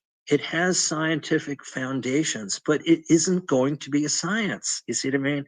So the astronomers are, like this is where the sun.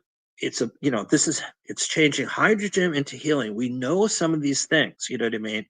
That's how it becomes this amazing ball of energy. You know what I mean? When you learn physics, you see whatever these, atoms and so on. Again, we're learning other things about dark energy and all these different mysteries. But the problem is too many astrologers at this point want to make astrology into a science. It's not going, that's why you're asking questions that are inappropriate relative to the world of astrology as an oracle or astrology as a synchronicity. You see what I mean? Or as an art or as a language. So when I've been on other shows, it's always like, what's going to happen, Mark? No, the point is you can't predict what's going to happen because people also have free will. Like, let me put it this way.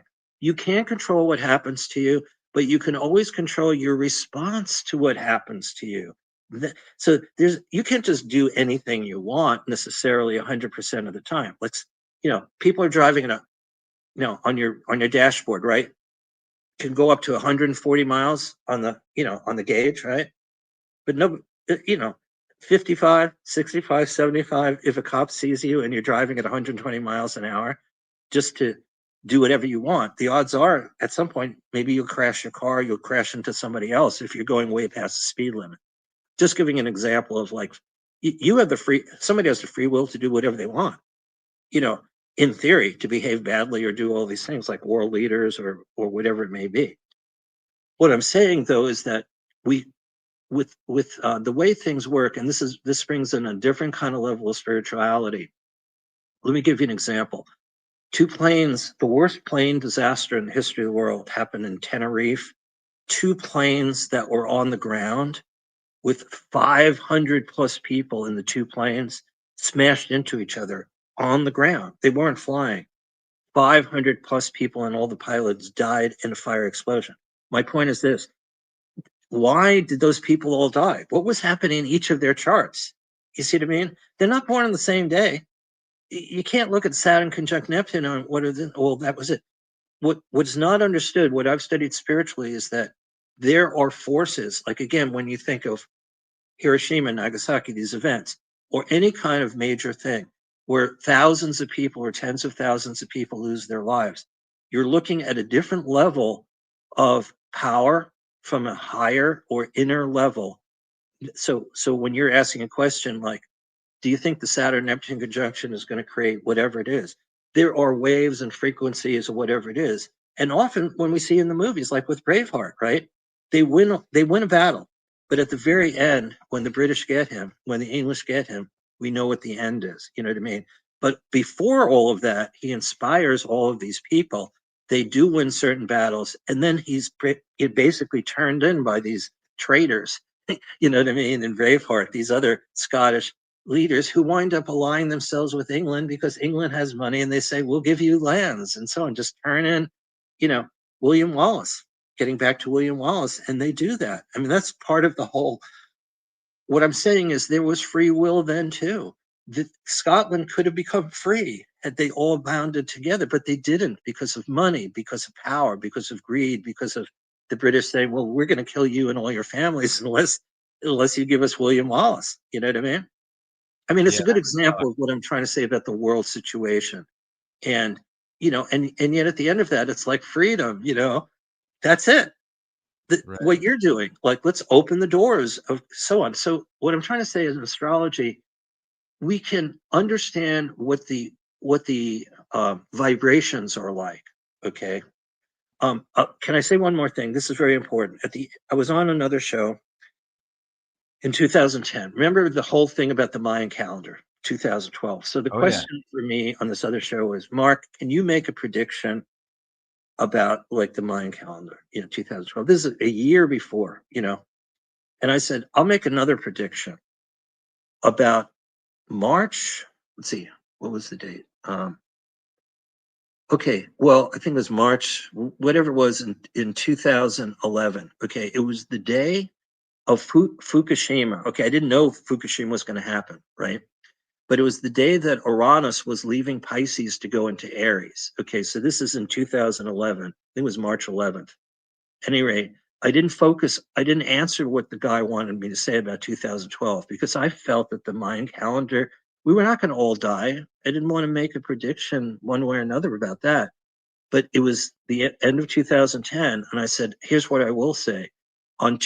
Whatever the date was, March 11, or whatever the date was of what do you call it, 2011, there's going to be a major event happening on the Earth, because Uranus was moving from Pisces into Aries. That's the same thing that Saturn and Neptune are going to do, going to hit Aries on February 20th. And what happened, therefore, on that date was the big earthquake and Fukushima in Japan, 9.0 earthquake. Now it's uninhabitable, that whole area of Fukushima, and so on. And my prediction was that something big was going to happen on that date. And I was right, but I didn't know what it was. You see what I mean? I just knew that there was a very special astrological zodiacal energy that would happen. You see what I mean? Absolutely. Yeah. And a lot of the people who come to me, and if this is just a synchronicity, the other night I was on a show and a person called to get a 1 minute thing about their chart. The woman called and said, I was born June 5th, 1968. We were talking about 68. I said, I can't believe your calling got through on the show. I said, that's the day that Robert Kennedy died after being shot, at the hotel in Los Angeles. And there were all these stations of planets at that point. And we had a couple of conversations. And the person knew that she had been born on the very day that Robert Kennedy had died. Those are the kind of things that I think are very significant. Like, again, Maduro being born in November, just like a week or so ago. I mean, and he was born in 1962, but I mean, his birthday just happened, and he and President, our president, are now in discussions, and it seems like we might do something, and something negative to Venezuela. But on the other hand, something positive could happen from that. You know what I mean? Oh yeah. Yeah, absolutely. And I mean, if we're making predictions here, we can make good predictions too. We don't need to make Yeah. end of the world predictions or anything like that. Yeah. I think I want to make a few predictions here. So I was thinking about it, right? I was like, okay, Venezuela, what's going on? Why are we putting so many people out, and the troops and stuff? And I'm thinking, okay, we don't have enough troops yet for like a ground invasion. At least what they're saying. They've got approximately 12,000 troops, probably more, but around 12, 15,000 troops. And you would need, I would say, maybe at least 50,000. But to do a ground invasion in Venezuela doesn't really make sense, especially with the technologies that we have. Right. But what's kind of close to Venezuela? The Panama Canal. Yeah. So I'm like, oh, well, gee, you get a big presence down there, and then it would be, a great way to slowly move in presence, or not slowly, but you've got a big presence there, big military presence to keep others away. Like, Right. if China did decide, well, hey, wait a second, but then what if we have a conflict with China? But I think China now, especially, I was thinking about China and Taiwan, and I Right. think we're gonna move into Greenland. I think we're gonna build up quite a bit in Greenland. I think that they're gonna move a lot of people out of Europe and still keep a presence Yeah. there. But China and Yeah. Japan and Taiwan and the Philippines, this could be, well, North and South Korea, obviously the original Yeah. players, big players. This could be a bit of a hot box out here. We could Well, potentially see well, some action. Not necessarily like a war, but I think there's going to be something that's going to happen out here. well, just let me just make a brief comment. It's really fascinating when so many people on the liberal left or the progressive like were shocked about Greenland, and so on. A story came out, and I think it's true, that President Truman, okay, our actual President Truman made inquiries, at least he made inquiries with Denmark, which, is Greenland is part of Denmark, or it's just like, Canada is part of the British Commonwealth, and Greenland is connected to Denmark as it's, an associated country, whatever. Mm-hmm. But again, the thing is, what I want to say also, again, because I'm not allied with any left or right wing, I'm just looking, what are the facts? Back to our Caribbean and what you were saying. I think this is really important. One of the things that it's not just Donald Trump because he's not a historian, but the people around him look at history, right?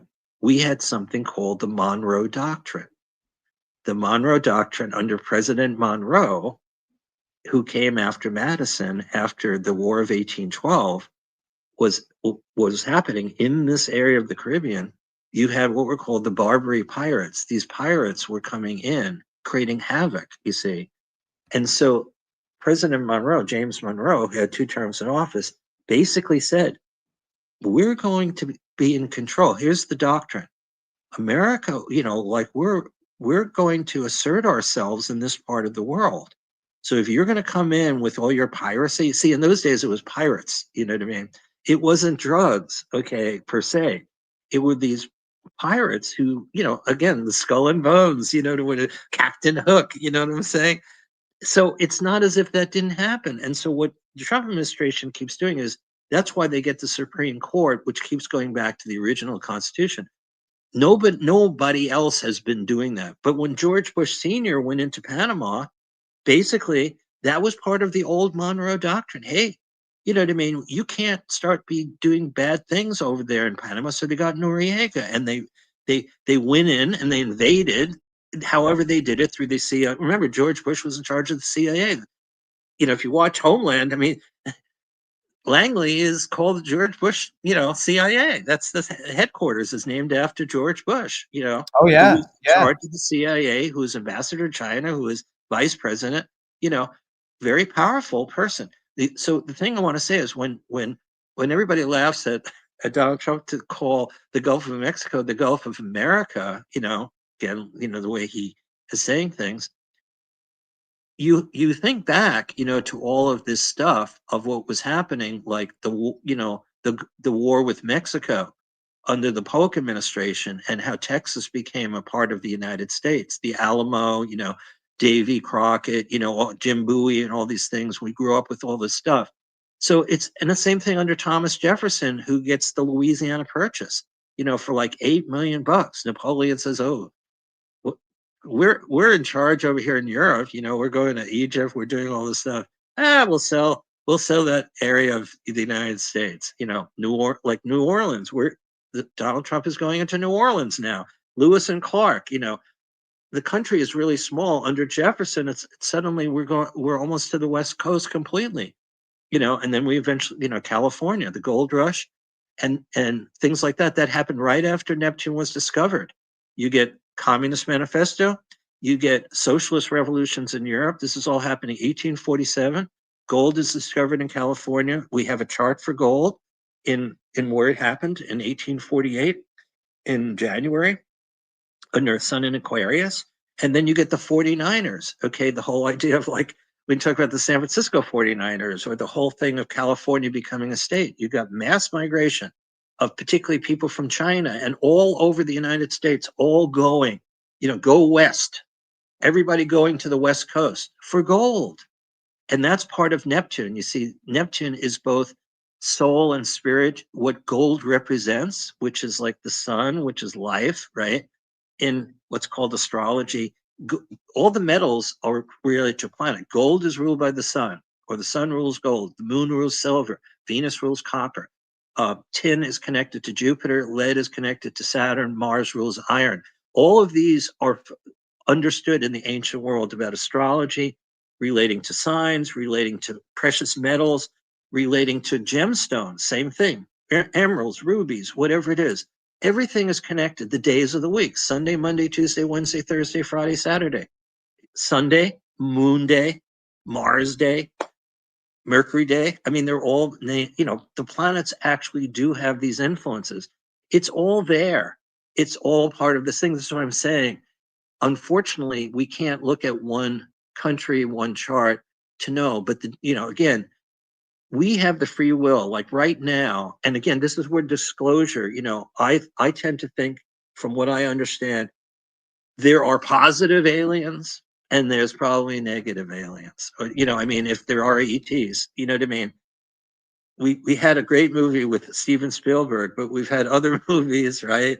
Many other movies of very, Independence Day for one, you know what I mean, of not so great, and so we don't know what's out there. My favorite movie of all time was the original The Day the Earth Stood Still from 1951, which is, just so you know, get this, everybody, listen to this. Robert Wise, as a young director, is the director of the original The Day the Earth Stood Still in 1951, Michael Rennie and these other people. And in 1965, Robert Wise directs, why am I forgetting? Julie Andrews, you know what I mean? It's The Sound of Music. The same director of what I consider the greatest science fiction movie in 1951 also directs The Sound of Music in 1965. 14 years later, the same director. He also directed West Side Story, which won an Academy Award. The thing is that what I'm saying is, and I've studied the charts of like these directors, or I even study the charts when movies come out, you know what I mean? Like when Gladiator, when is the first showing of a movie? That's a birth. So I'm throwing a lot out there for you, but I wish I could say to you, you know what I mean? I am concerned that, it's going to be 100 years, 2 Chiron cycles within like the next 2 or 3 years. And there's a lot of repeat activity of where Chiron was in Taurus. So what I'm saying, just like Saturn, Neptune every 35 years. So there is synchronicity, okay, Rex, and everybody listening, but there is not an ability to say, this is what's going to happen. That's why you get the guy writing the book about the Black Swan. You see what I mean? You Yeah. just never know where it's going to go. During the Roaring 20s, no one thought for all those years that we would have a Great Depression. And it's just fascinating to look at history. The Great Depression brought about when it looked like Germany was not going to go to the National Socialists, which is actually the name of the party of the Nazis. They were actually the National Socialists. But because of the Great Depression, things changed in Germany, and it allowed what happened to happen, you know what I mean, in 1930s and 1940s, because there was a depression, you know what I mean. And just like in 2008, when the Republic was saying everything's fine, there's no cause for any alarm, and then we had this mortgage-backed security, which came out of nowhere and could have toppled our whole economic thing. They put $700 billion together, you know what I mean. How do you do that? And by the way, this is the other thing. I mean, we're all worried about our own dollars and cents. What can we afford? And yet we also know, right? You would know this. Well, isn't the country in debt to like $34 trillion? Is everything that we're doing, like when we spend $1 trillion on the defense or the War Department, for everything that we're doing, all these advanced kind of things, how are we even doing it? You know what I mean? We could say taxes, we could say this or that, but what I'm saying is, how do you do this all by a magic trick, which is the magician again? You know what I mean? You have an economy, you have a Federal Reserve that isn't really a bank, and you just sort of make this stuff up, with money. but it's because somehow we're the leader of the world, right? This is where you get people, who are buying bonds or something. In other words, we have to, this is the whole thing now. This better than everybody. Like, where the BRICS are wanting everybody to go to them about gold, like that gold should not be based on dollars, right? This whole thing that's been going on from Bretton Woods, from 1944, which was a meeting in New Hampshire. You know what I mean? That the dollar is the universal currency. And if that could be part of the thing with Saturn and Neptune. You see what I mean? What if the dollar is no longer going to be the agreed upon, currency of the world, right? Well, luckily the dollar's looking pretty good right now. But you see what I'm saying? Saturn, Yeah. Oh, Neptune, yeah. We've had, all these different presidents. We've had these anomalies. The last time Saturn and Neptune did this thing, suddenly the Berlin Wall falls, Germany becomes reunited, and instead of having all that rivalry, we have 80 million Germans all having one country. And by the way, who's in the KGB in East Germany? Vladimir Putin, who feels that the whole world is falling apart. He's now been president since 2000. He's going for the he's got 20, he's looking for 29 years, and he's already gotten 25 to 26 if you include 1999, the fact that Boris Yeltsin chose him. So, he's running into a Saturn cycle pretty soon. Oh, that's a good point. Yeah. Yeah, and so Saturn, Neptune, you see, are coming together. You're right, because the whole thing with NATO and Russia and Ukraine, that's like the Putin sort of power world. And when you actually look at what's Fortune or Forbes magazine every year, even though Donald Trump is, up there with all that stuff, and Elon Musk, the most powerful person, according to the financial people, is always Vladimir Putin. Yeah. He's the person. Russia may not be what it was. It's not the Soviet Union. He's got a lot of living places. He's got a lot of money. Yeah, I've heard that. Absolutely. And that's where you have, and he has more, they have more nuclear weapons than we do. We have more, maybe submarine, or whatever it is. Right. So this is why he gets to do, he's Russia. Are you kidding me? The largest country in the world? Mm-hmm. Mother Russia, the whole history of that country. You know what I mean? By the way, we could do this another time. Those kind of ships that are icebreakers, they have dozens of them. If the Arctic, keeps getting warm, we have like one. You know what I mean? The whole thing with the minerals, you see, like all this stuff, there's so many other things that we're not thinking about. The Antarctic, again, the Arctic, like you brought up Greenland, all of these things, the public thinks they don't even understand. But when you study it, it's like, Greenland? Are you kidding me? Whoever owns Greenland? You know what I mean? We're talking about like a giant change. And again, with the Arctic. So everybody is operating with these things that almost nobody's talking about. You're talking about them. You're bringing it to people's attention. Or the glaciers melting. You see what I mean? And then you find all of these hidden things, that you didn't know about that are under the ground. Minerals. Mm-hmm. Absolutely. Yeah, man. It's we're living in amazing times, ladies. We're at 3 hours of, hopefully most of it is not frozen. Yeah, well, most of it's not frozen. And you have your work cut out for you, my friend, of like how you're going to put this mosaic together. It's live, man. It is what it is. So yeah, we work. See, folks, that's like, you just got to let Mark go sometimes, because he'll bring the information, and dude, the comments are great. The people are there's always a couple of areas that are too gray. I'm getting gray, white and gray, but there's some topics that are too gray for us to entertain. Yeah. But you know what? We need to do this again. And when we do it again, what I'll do, see, I want to actually do like a predictions show. I want to, because I look back at my 2000 and it was like 2020, 2021 predictions. I made 33 predictions. Yeah, folks, 33. I wanted to be Illuminati. I specifically chose 33. I was like, I love 33 is a good number. Let me make it. Anyway, I did just real quick. Okay. So I did 33, and Okay. I got like 24 of them right. And they were very specific. Like they weren't like Nostradamus predictions that are so vague you could So put anything I together. should be interviewing you, and we should reverse roles somehow. If you We set up should. the equipment, Matter of fact, let me see if I can. if you want a predictor, Dude, okay. I Well, let me love get. doing I'm going to predictions. give you. I'm going to give everybody an opportunity for something. Okay, on January 6th, we know there was the controversy of January 6th a couple years ago. On Tuesday, January 6th, coming up, the Sun is conjunct Venus, which happens once a year. So it's the Earth and it's the Sun and Venus are lined up. That's an astronomical fact. It happens at 8:37 in the morning Pacific time, which is 11:37 Eastern time, and you can keep doing that. The Sun is with Venus in the sign of Capricorn, which is the third and final Earth sign. Venus rules love, it rules friendship, it rules creative artistry. It has a lot to do with money.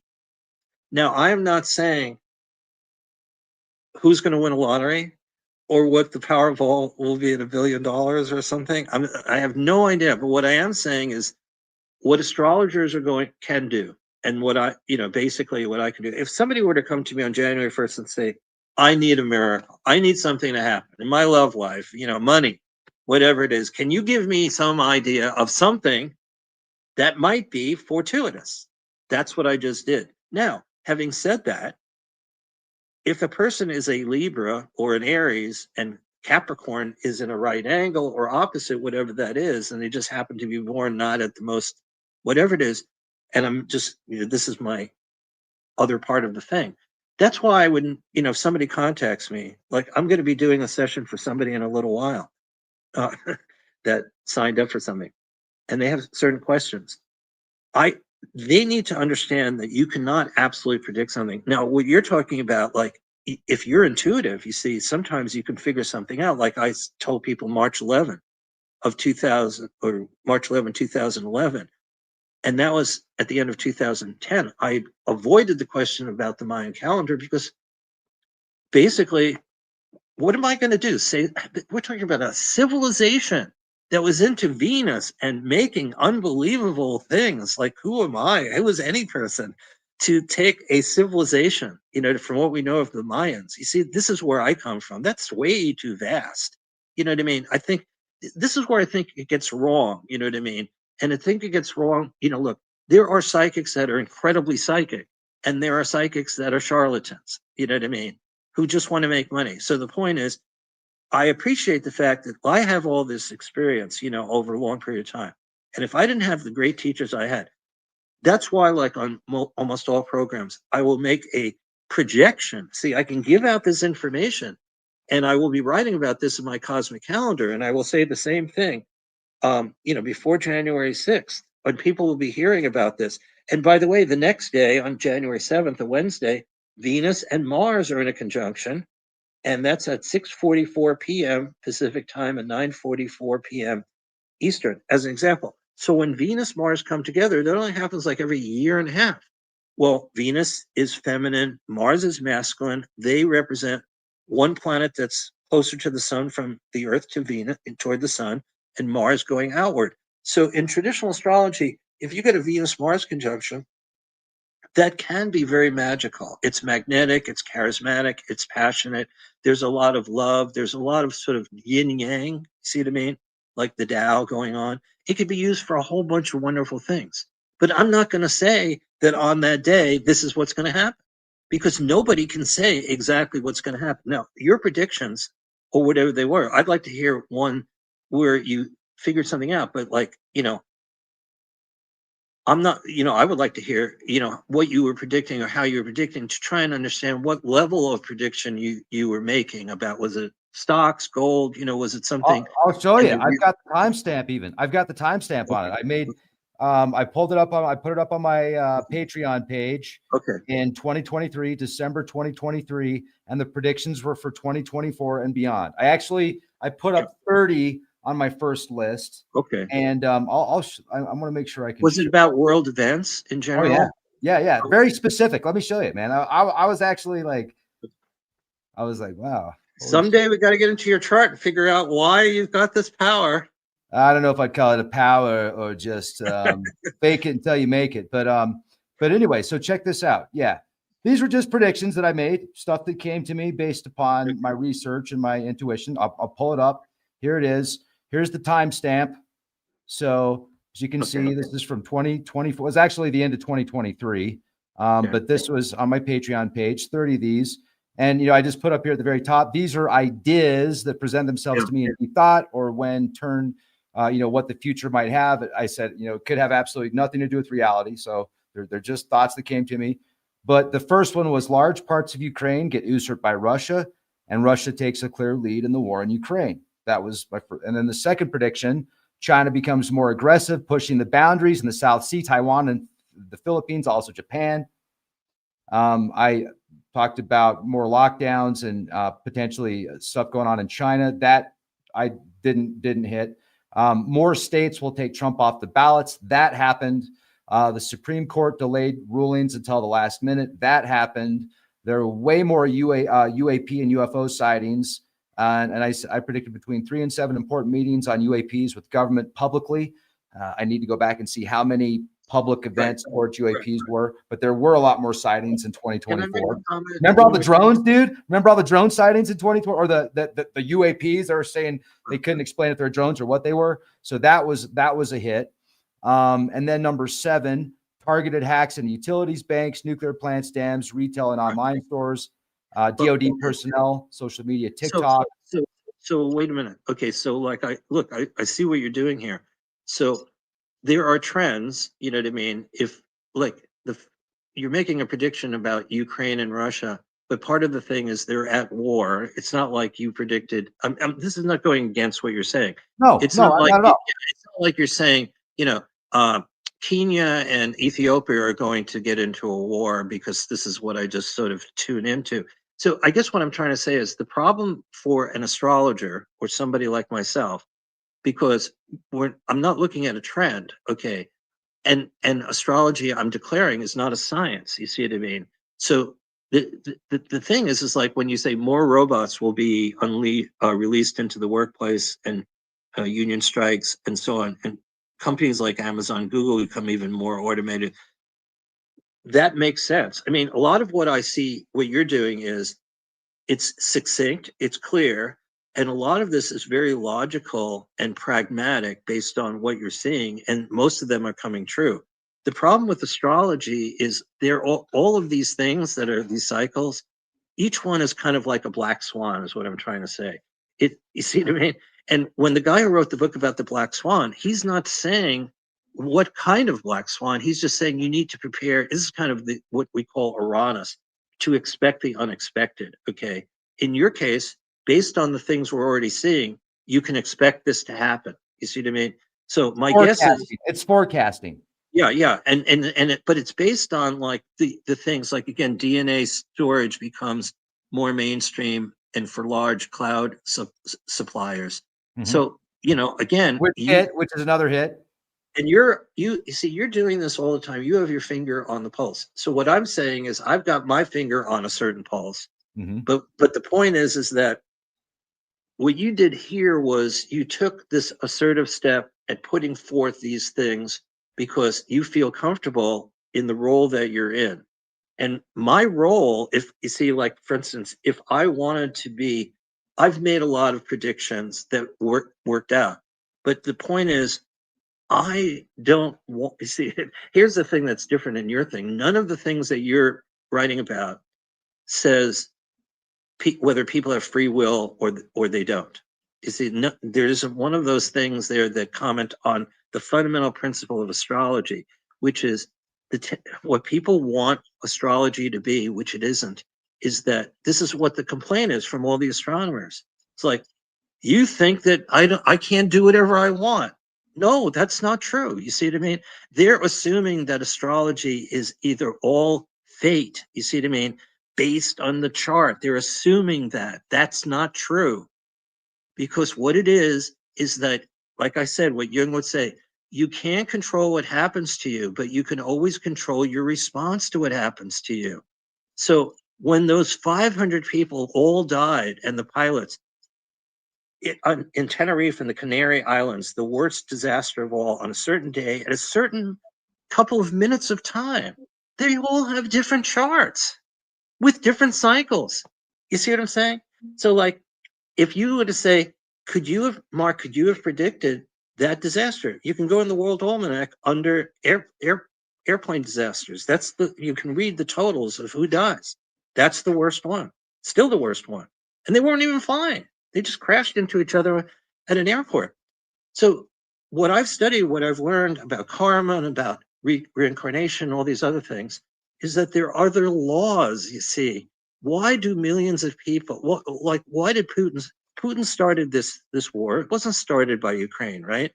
And the other day they said 750,000 Russians have died. You know what I mean? Estimate 500,000, have been injured. How many Ukrainians have died? Because one person chose, you see what I mean, decided on February 22nd, whatever it was, I want Ukraine back. I want, that's really ours. Crimea, we did before. They were part of Mother Russia, the Soviet Union. And I think we need to take it over, right? It was one person, Putin, saying, here's what we're going to do. So you see what I'm saying? He chose that destiny. He did, the thing is, and what we have now is Zelensky and all these other people and whatever's going, because one person chose at a moment of time to do what he did. You know what I mean? Unfortunately, if you look at the exact moment of time, which is exactly true, that the leader of Nazi Germany chose to start World War II, there's a specific time of what happened at the Polish border with Germany, 4:45 in the morning. If anybody wants to look it up, on September 1 of 1939, fundamentally, you create a false flag thing. You make it seem like Polish soldiers are bursting in somewhere, and they're not. It's like a false narrative, and you become so outraged that you basically start bombing Poland. You know what I mean? Which starts the beginning, and there's a certain moment of time. And what's interesting about 4:45 in the morning on September 1 of 1939, if you do the chart for Berlin, not for where actually this event happens that you say, okay, well, we're not going to allow that to happen. The planet Uranus, the same planet of shock and awe, revolution that was discovered in 1781 when America won its war for revolution, the same planet when the Wright brothers started air-powered flight. Uranus is exactly at the vertical meridian line. And for instance, when Hiroshima is bombed by the Enola Gay, they drop that bomb over Hiroshima exactly when Uranus is exactly at the power point over Hiroshima. You could not have predicted this. That's when it happened. But because it happened with those energies, it then had the devastating effect that it had. Now, was there a Nostradamus around or some psychic who had a dream, had a vision, before September 1, 1939? What about August 6th, 1945? Was there somebody in the world who had this amazing realization, like a bomb was going to be dropped over Hiroshima and 100,000 people are going to die instantly? You see what I'm saying is that we tend to be able to try and force astrology into kind of like, could that have been predicted? No, it can't. You know what I mean? But the trends, you see, like well, I got on prediction 23. This happened actually just days after on weather. These were weather related, flooding, but you could say these are trends as well. But 23 was flooding in Florida, Southeast Missouri, Louisiana, Texas, Alabama, Gulf Coast, etc. And dude, it got hammered. Well, but back to one thing, if you study like Winston Churchill's life, which is very interesting because he was bad and good, he was up and he was down all over the place. He was also a Sagittarian. What he was warning about, and he was warning about this for years, and everyone in England said the guy is a kook, he's a nut job, you know what I mean, was that you can't let Adolf Hitler, you have to stop him, you know what I mean? You can't keep giving him land, Austria, the Sudetenland, everything that was happening in the 1930s, like he signed an agreement. So like, obviously, we made a deal. Chamberlain, peace in our time, waving a piece of paper. So the thing is that when somebody is either lying or they just will defy all complete convention, what you're bringing up about NATO and these places, these hotspots, right, which you're looking at and and so on. Um, there's all these people who want to, if they want to create evil, you know what I mean, or bad things, you know what I mean. If somebody wants to do that, you know what I mean, they do all this stuff. I was watching um, The Unexplained earlier, and they were showing about genius that Ted Kaczynski was tested, and he taught at MIT. He was given a test for IQ, and he got 167. So he was just a phenom. And what happened was but his personality was not very good. He was teaching in California. He was teaching, MIT. Was just brilliant. And then he just went off the rails because socially he didn't have a life, and he was a mathematical genius and all that. And then he wound up being the Unabomber. You know what I mean?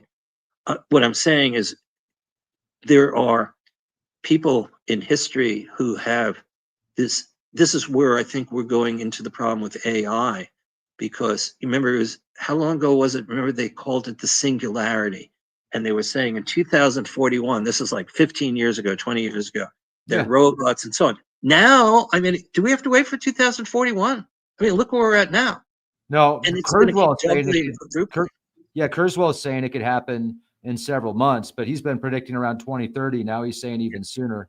The singularity is fascinating. It's equally frightening and equally fascinating. So, but like I said before, back to the medical thing. I mean, maybe for another time, because of your interest in health. Yeah, climate. Yeah.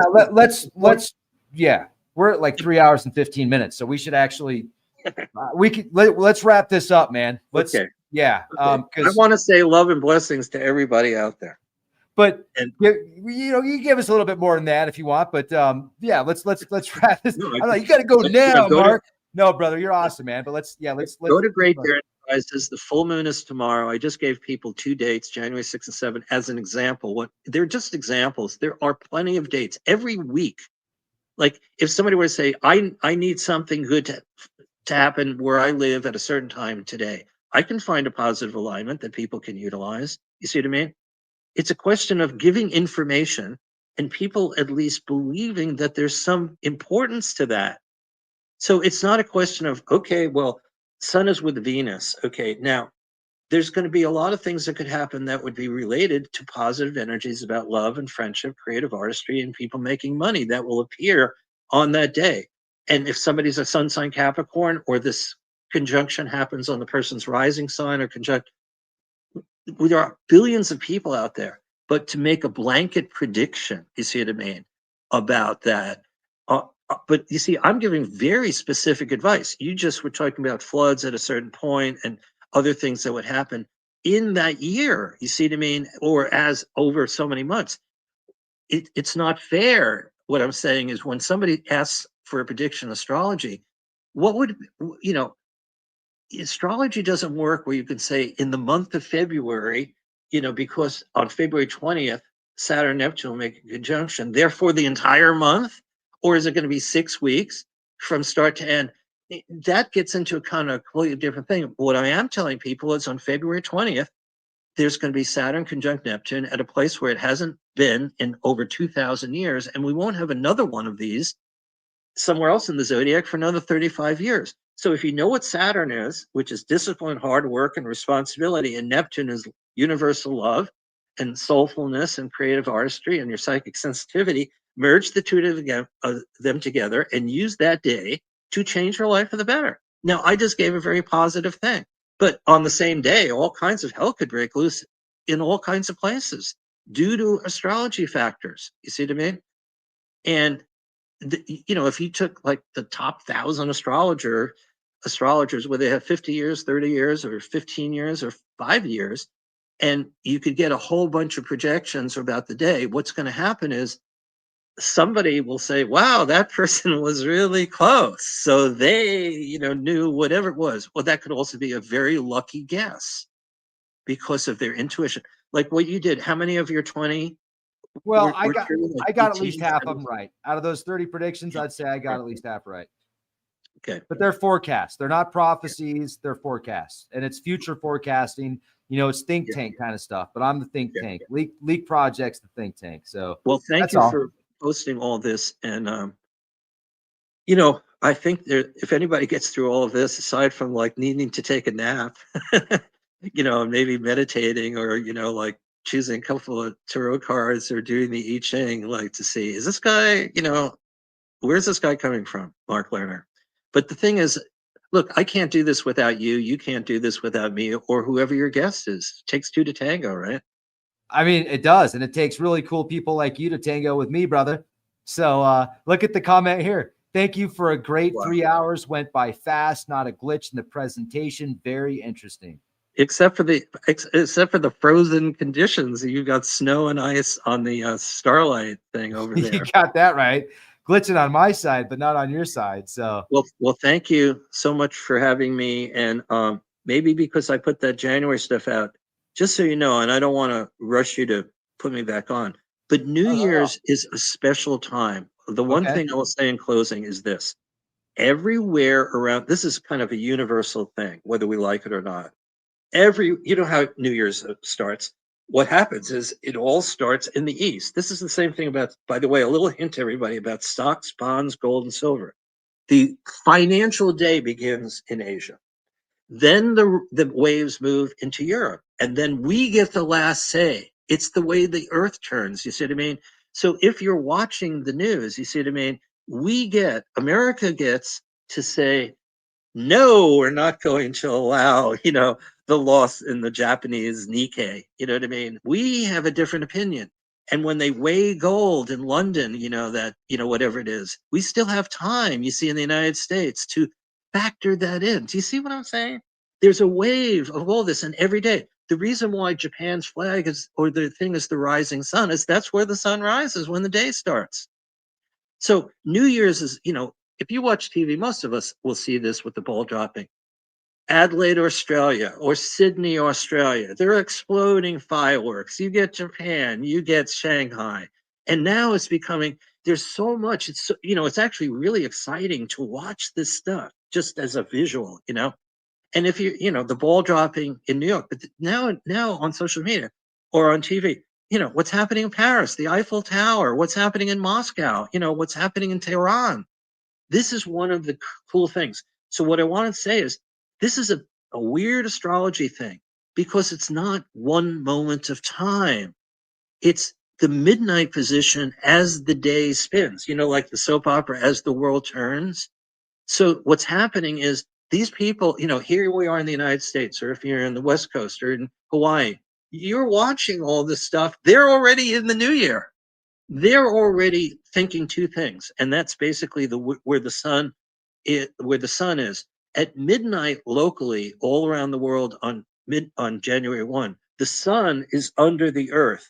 We're not starting at sunrise. We're not starting at noon. The way that the year starts for each of us locally is when the sun is buried on the bottom. It's midnight. See what I mean? When the sun is gone. So what do? We create all of this artificial fireworks and go crazy because it's January 1. And January is a god which was called Janus. He is a two-headed god looking back to the last year and forward to the new year. So this is the key year. Is that connected to Gemini also? Yeah, connected to Gemini is the twins, but really it's its own thing. It's January, which is the end of the old year, and somehow this is what we've all chosen. So it doesn't matter, even though the months of the year came out of Rome. You know what I mean? July is named after Julius Caesar. August, Augustus. You see what I'm saying? September, all of these things. March was actually the beginning of the ancient year, and that was Aries and so on. That's why we have, the beginning of spring, Northern Hemisphere, March 20th. But these other kind of things, January, February, every month is named after a particular god or deity. Okay. But January is a two-headed god. It was like one essence of being looking backwards and forward, like in a mirror, right? And we are moving from a 9, 2025, a 9 vibration to a 1, 2026, which is like old karma being released. And that's why, again, I want to be thinking positively, But the February 20th date of Saturn Neptune, that's within 2 days of the start of the war, 4 years ago. See what I mean? So you're right about bringing up NATO. You're right about like, what are they going to do? If America starts pulling back, because the tendency of Donald Trump is to say, look, hey, Zelensky, take a deal. You know what I mean? And they don't want to do that, right? And this is why like this taking such a long time. And probably what's going to happen, if it's going to stop, I mean, the question I would just say here is Putin seems like he wants it all, right? But what Zelensky, if Zelensky could have the Europeans, you see what I mean, guarantee everything, forget the United States for a moment, you know what I mean, guarantees that Russia won't take anything more. Otherwise, I don't know how you make those guarantees. You know what I mean? It's, you know what I mean? If Putin or Russia or decide to do something bad again, you just break the agreement. You see what I'm saying? Yeah. Just like what with Chamberlain getting, peace in our time, and then Churchill having been right all along. You can't trust somebody's signature. So look, think about it. How happy is Zelensky or anybody who loves, the freedom fighters of Ukraine going to feel if they show, all these different representatives at some table in Geneva where Putin is signing a piece of paper, saying, I agree that I won't do anything bad in the future. Fair. After all, if he's gone, you only have his signature, right? Right. You don't know who's coming after that. You see, that's part of the problem here. All these guarantees are only based on good faith. Yeah. That some bad person won't come along who's even worse. That's part of the reason, Putin may be bad. So is money, if you think about it, right? Money, it's based on good faith. I mean, it's totally all based on good faith. What you pay for something, what you sell something for, what somebody pays you. That's what I wanted to get at. Okay, I'm so glad you said that. So at the moment of the new year, everywhere in the world locally, the sun is in Capricorn.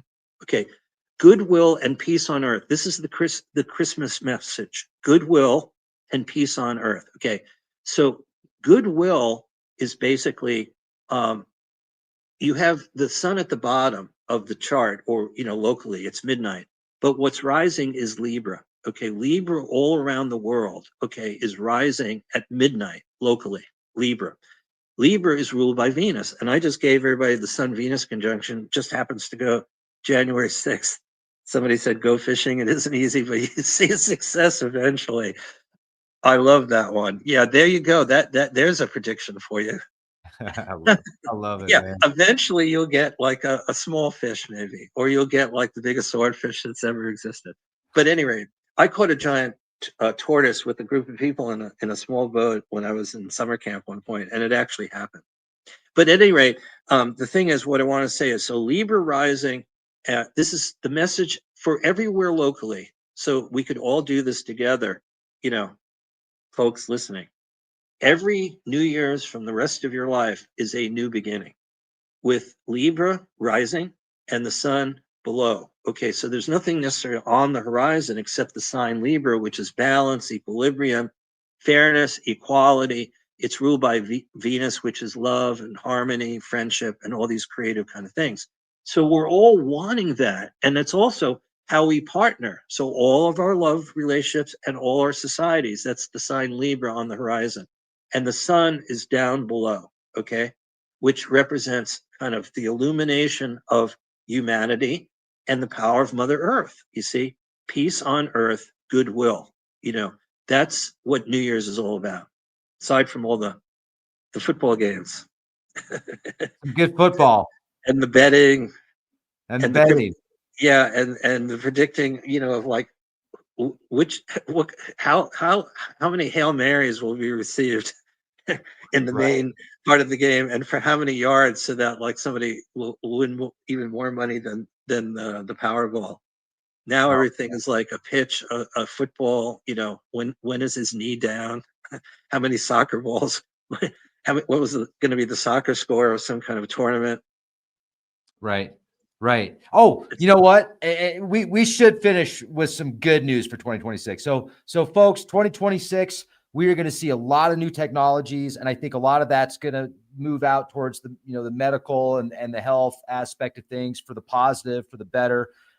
Potentially life extension kind of stuff. I mean, there's been a lot of talk about it. I read an article recently where in vitro they were able to reverse skin cells by years, according to this. Let me pull that up because I want to get it right. So, by the way, I'm going to have to go shortly to make a call. I didn't think we. Yeah, so, I didn't think we were going to go this long either, but no, let me show this real quick. But I'm glad we have. So this is the article. This is it right here. So according to scientists have reversed the biological age of skin cells by 30 years using a partial cellular reprogramming technique called maturation phase transient reprogramming. All right, folks. So pretty cool, right? Pretty cool. And yeah, and Mark's got to go. So see what happens when you talk for 3.5 hours. I'm supposed to actually talk to somebody on the East Coast, and they haven't confirmed. So we'll see if that happens or not.